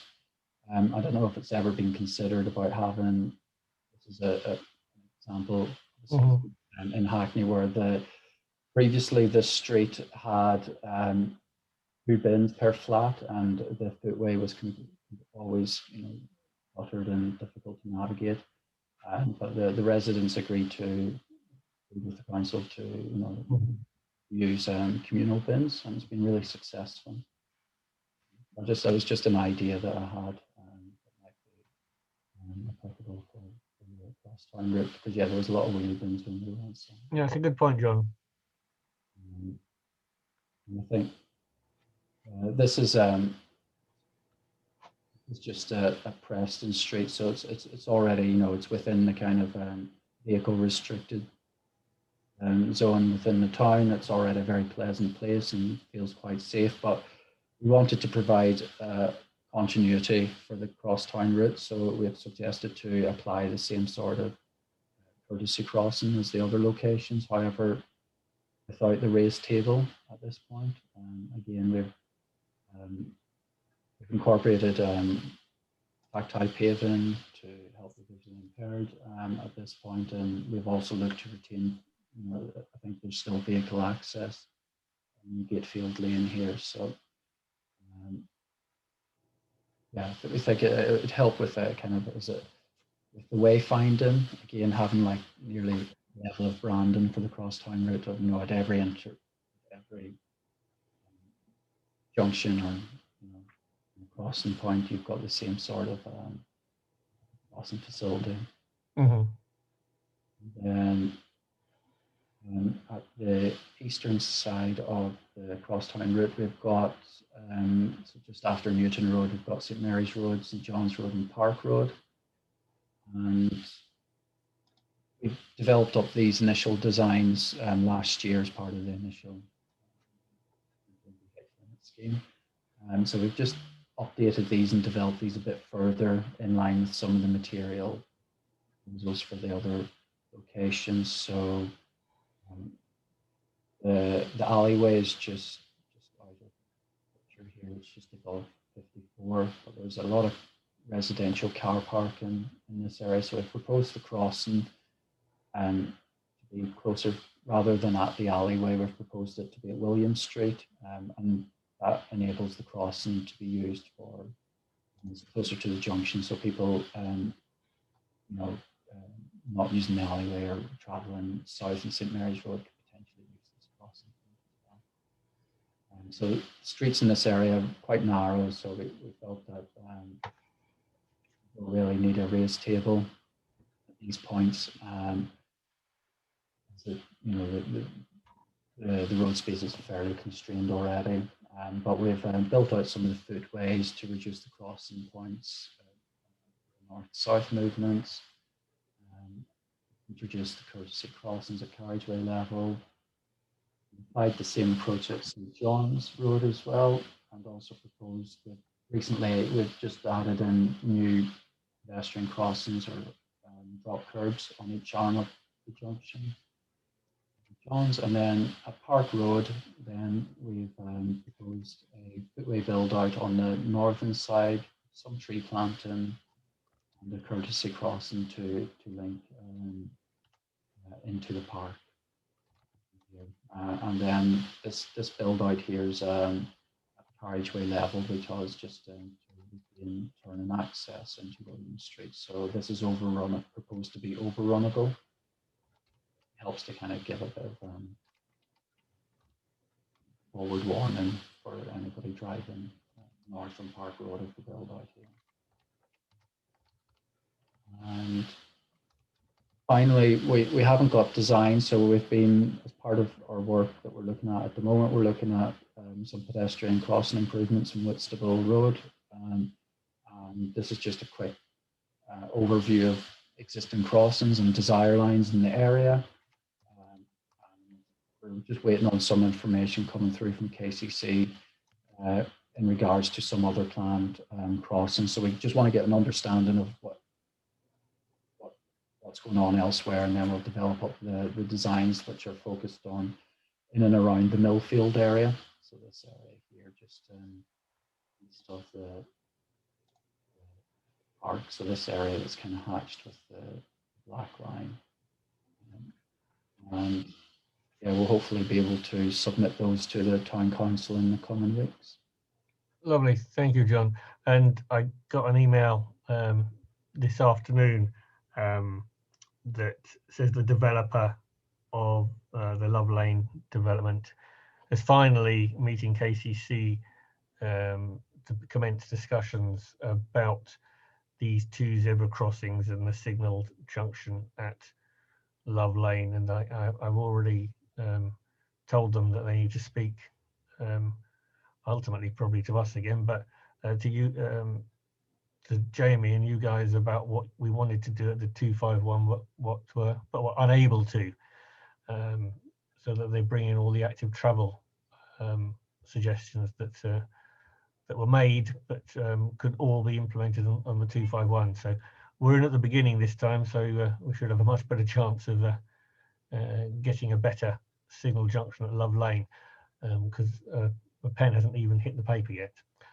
With regard to the 2 pedestrian crossings, I'll let you know as soon as we know more. They're both due to be zebra. The one in Love Lane pretty much will be a desire line out of the new estate, because there's going to be a footway coming out of the new estate, just let's get my head around, south of the mini roundabout on Love Lane. So that would make sense, because it takes people across the bridge into Whitstable Road. And then, as John has pointed out, we probably need to think carefully about where the pedestrian crossing on Whitstable Road, the new one that they're proposing, actually goes.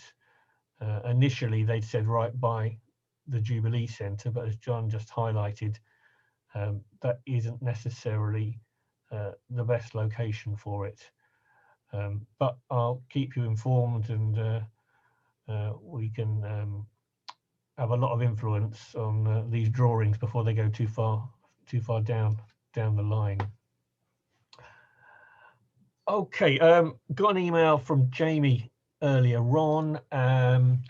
What he was asking is that we try to identify what our priorities are, because he has got someone that can start to look at the designs, hasn't got loads of time, but will begin to make comments and look at the pricings for these.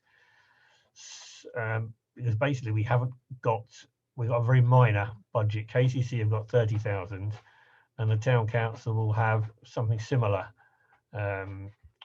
but that would not leave us with anything else.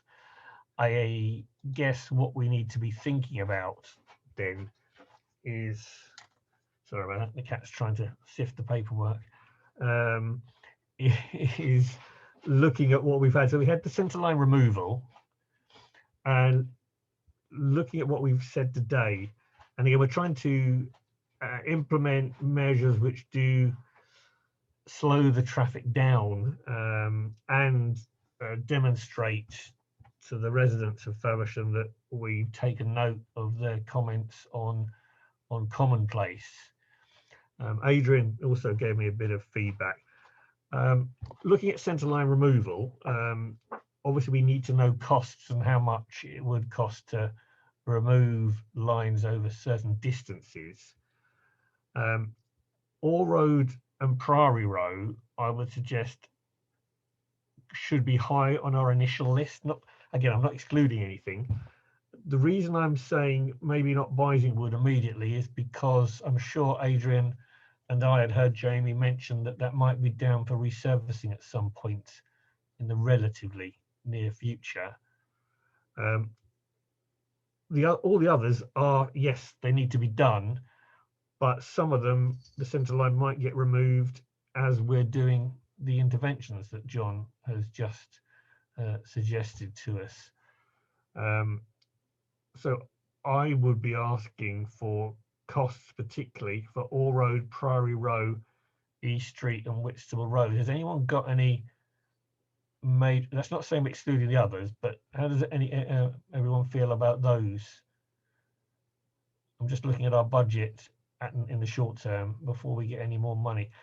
And again, we can review this again at our next meeting. So this isn't the end, it's just a starting point. It sounds a sensible, places to start, to sort of understand the costings, and also the fact that they're roads that we know there's less intervention on. Whitstable Road's a good example. East Street, the way that, you know, they won't be removed, and then things will happen further along which could have been done at the time, you know, as in you don't obviously do things twice, or do things when they could have been done with other works that could make it cheaper, I suppose. So yeah, I've no objections to that.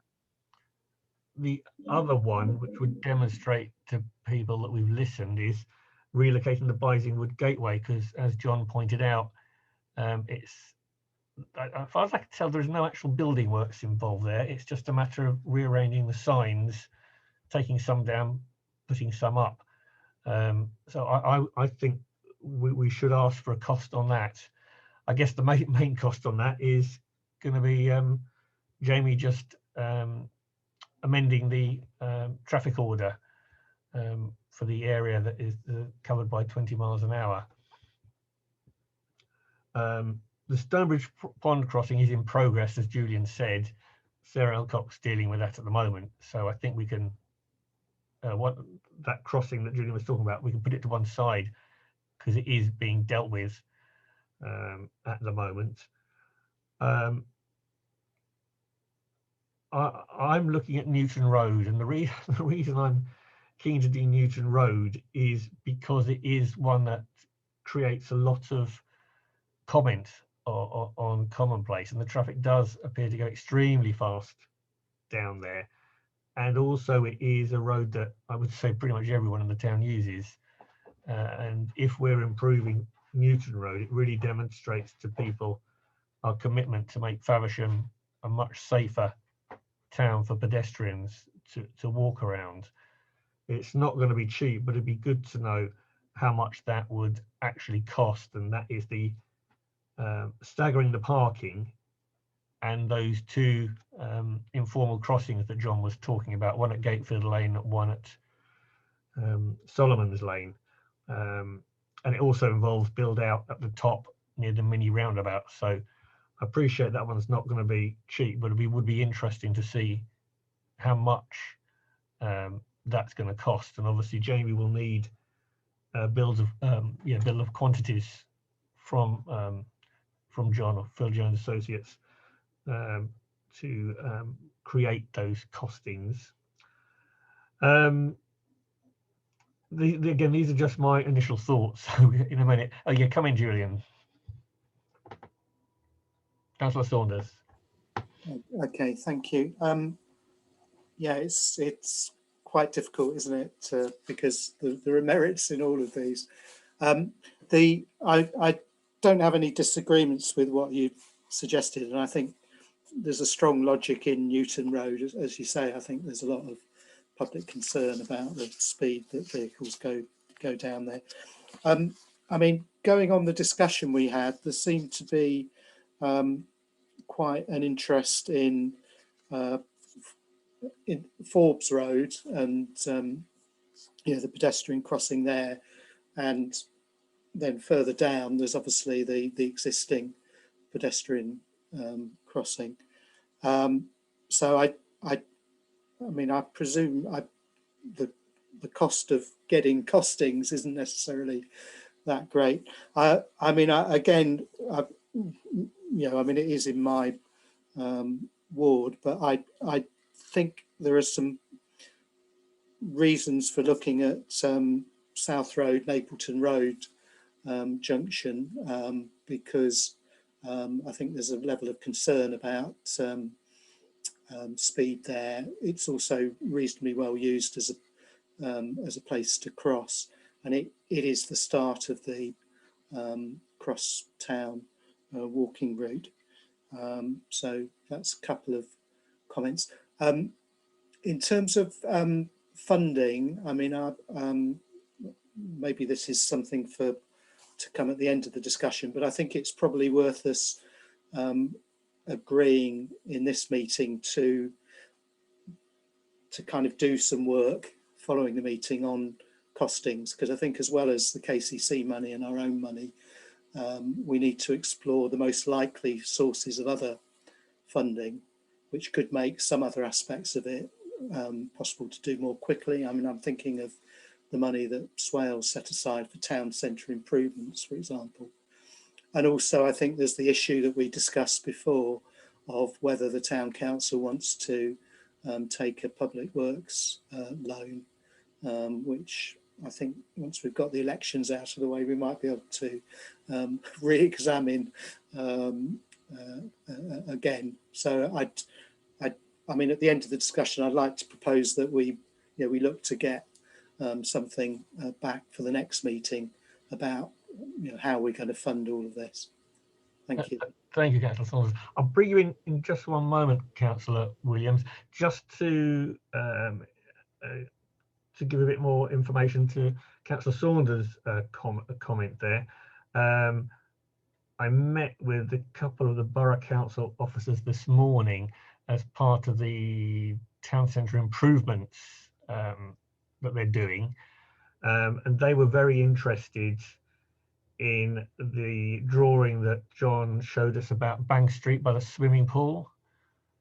And that one, if we can get some costings on it, they will consider it if the costings are reasonable to fund that particular crossing, because they see it as a very important entrance to the town centre, because it's the entrance to Central Car Park, so that they can see logic from their point of view of funding that improvement, which I suppose then brings the South Road informal crossing a little bit more into the limelight, because it would link the two quite nicely. Plus, as Councillor Saunders said, South Road is again a well-used road by a large proportion of the residents of Faversham.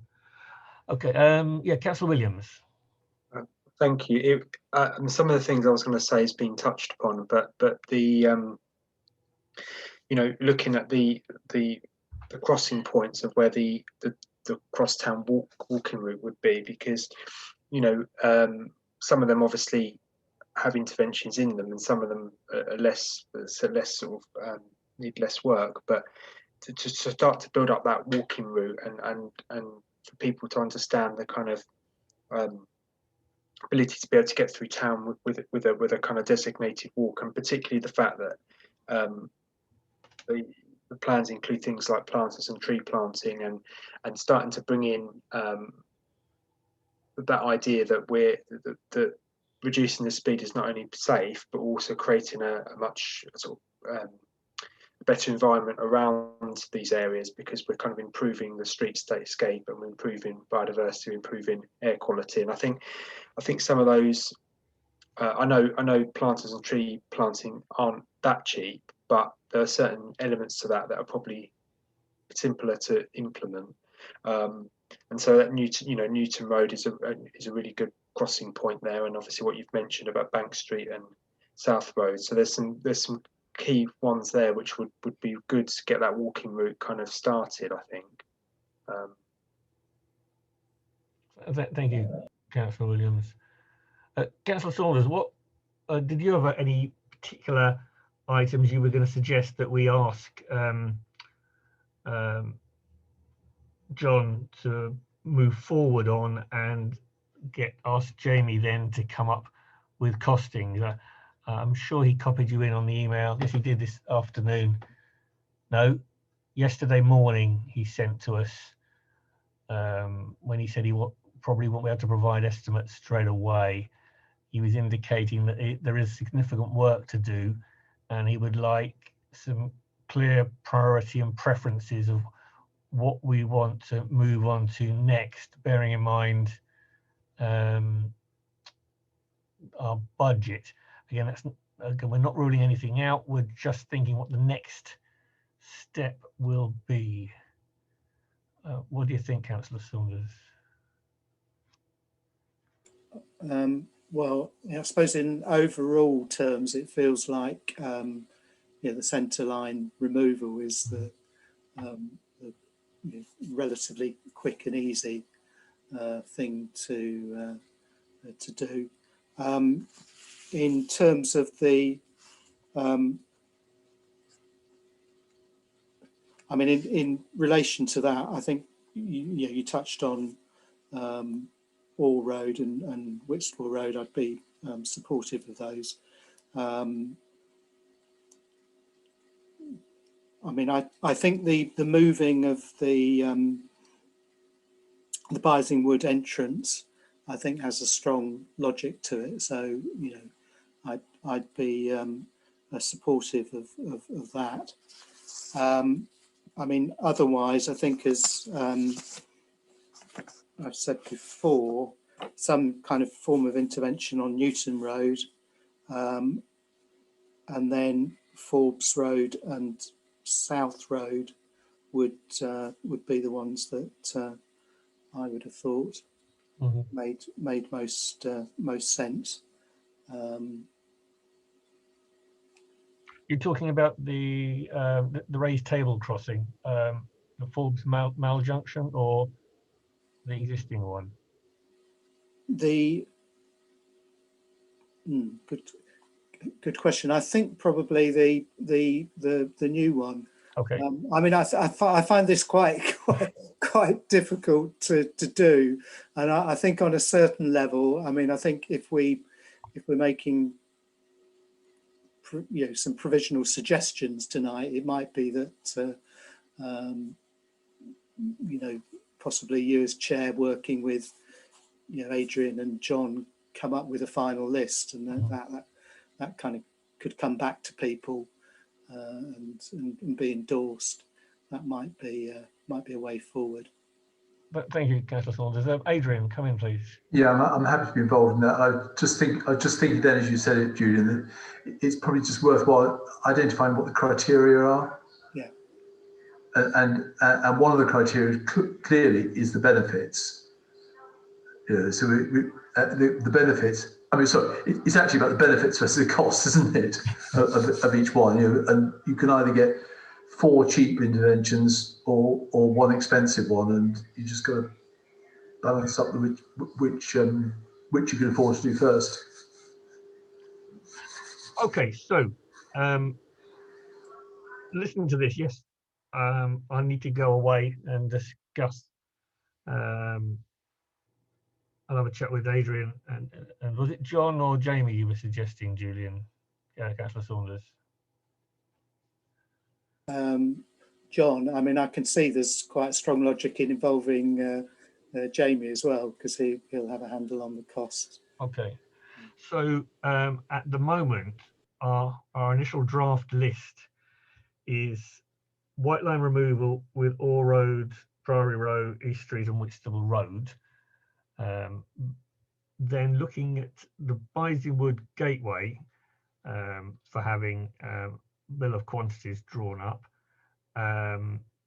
Looking at the South Road informal crossing having bill of quantities drawn up. The Bank Street one, simply because we've got a potential source of funding on that one, and a bill of quantities on that will give the Borough Council an idea whether they can take that, get funding from this particular pot for town centres. We want to start drawing up bill of quantities for the new Forbes Road crossing on the bend of the MAL. And yeah, we'll need to discuss that out of this, John, so you can let me know what the costings from your point of view are going to be to do the work of drawing up the bills of quantities for. Eddie, we've allowed for Oh, you have, all right.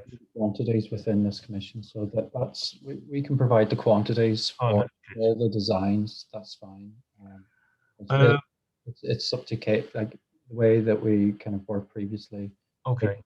Use, you know, they populate the bill of quantities then with their rates then. So with regard to the Newton Road one, I was looking at whether we could break it, i.e. not do the staggered parking, do the Gatefields crossing, but whether we do everything in the south of Newton Road near the station, i.e. there was a build out there. It's just because I've got absolutely no idea of costs of these things. So maybe you can bear that in mind when you're drawing up the bill of quantities. Anyway, I've got Tim wanting to come in. Cheers, Tim. Thanks, Eddie. Yeah, I was just going to suggest that if the bills of quantities are included in PJA's commission, is the next step not to produce bills for all of the interventions, and then we can make the judgment. I mean, clearly you've got a good draft list at the moment based on the discussions today, but it will be informed when we know the costs as to whether we might be able to do more or less. And so it is the purpose of today's meeting perhaps to give support to sign off on the designs as they are in order for those bills to be produced, and then the next time we meet to look at that priority list against the bill. Yeah, I think that is good. The only one that I'd be concerned of is doing the new Mall Gateway near the A2, simply because I can't see it being palatable to disrupt the junction again after about, was it four months of disruption of the A2 with the 251. But I suppose we could get bill of quantities done for all of them, because John just said it was in the cost. John, when you do the bill of quantities, can you, on some of the designs, we were talking through them, and have a list of quantities that aren't essential for that particular intervention to work, i.e. doing, I hate to use the word, but a more budget version, in case we haven't got the money to do the bells and whistles one immediately, and we need to come back at a later date to use the better finishes. A bit like you were talking about with the Stonebridge Pond crossing. There are elements there you were saying that may not be done immediately, but would come back to at a later date.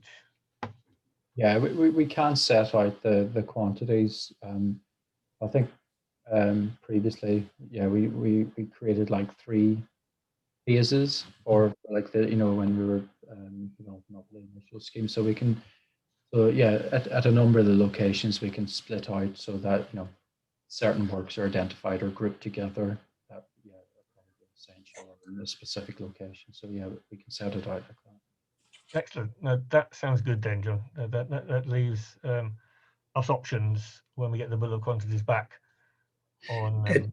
Yeah, sorry, is that Tim? Yeah, sorry, thanks. If I could just come back in. Yeah, that all sounds good. But I just wanted to add the point of community engagement, not only for the MAL, but for all of these schemes. I mean, this is being recorded. It's a public event, and therefore people will already be able to see when they see the recording of these designs. But I think the bills of quantities will also indicate the availability of funds, or they will inform the availability of funds to deliver any of this. And it's perhaps worth just noting that some of the schemes that we've looked at today may not be affordable in the short term or even the medium term.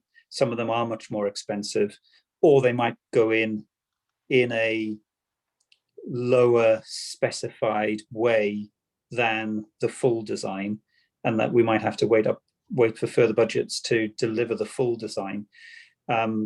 but I think the sooner we can engage with the community, the better, so that we don't go down a path that hasn't been informed by public opinion. Thank you. Thank you, Tim. That's very important. We should probably put that point that Tim brought up on our next agenda on how best to do those public engagements. And for any members of the public listening, please feel free to email me either directly on my town council email address or through the town clerk if you've got any questions in the short term before we go out and consult with the residents in the vicinity of where these new interventions will come. But we will discuss that further at our next committee. Is so the proposal? Well, basically, the proposal where we go now is what we just talked about. Is everyone happy? Or are the councillors on the call happy with the proposal? What we're doing next? Good. Thank you. I am happy as well. John, are you okay? Have you got the information you need at the moment? Yeah. I think yeah. If you know, if we can fix the designs, then we can the quantities. Obviously, we can communicate with email if there's any I's dotting and T's crossing. But thank you all very much. That's been very productive. And yeah, good night to you all. Thank you. Thank you. Take care. Thanks, Eddie. Thanks. Cheers. Thanks, Eddie. Bye-bye. Thanks, John.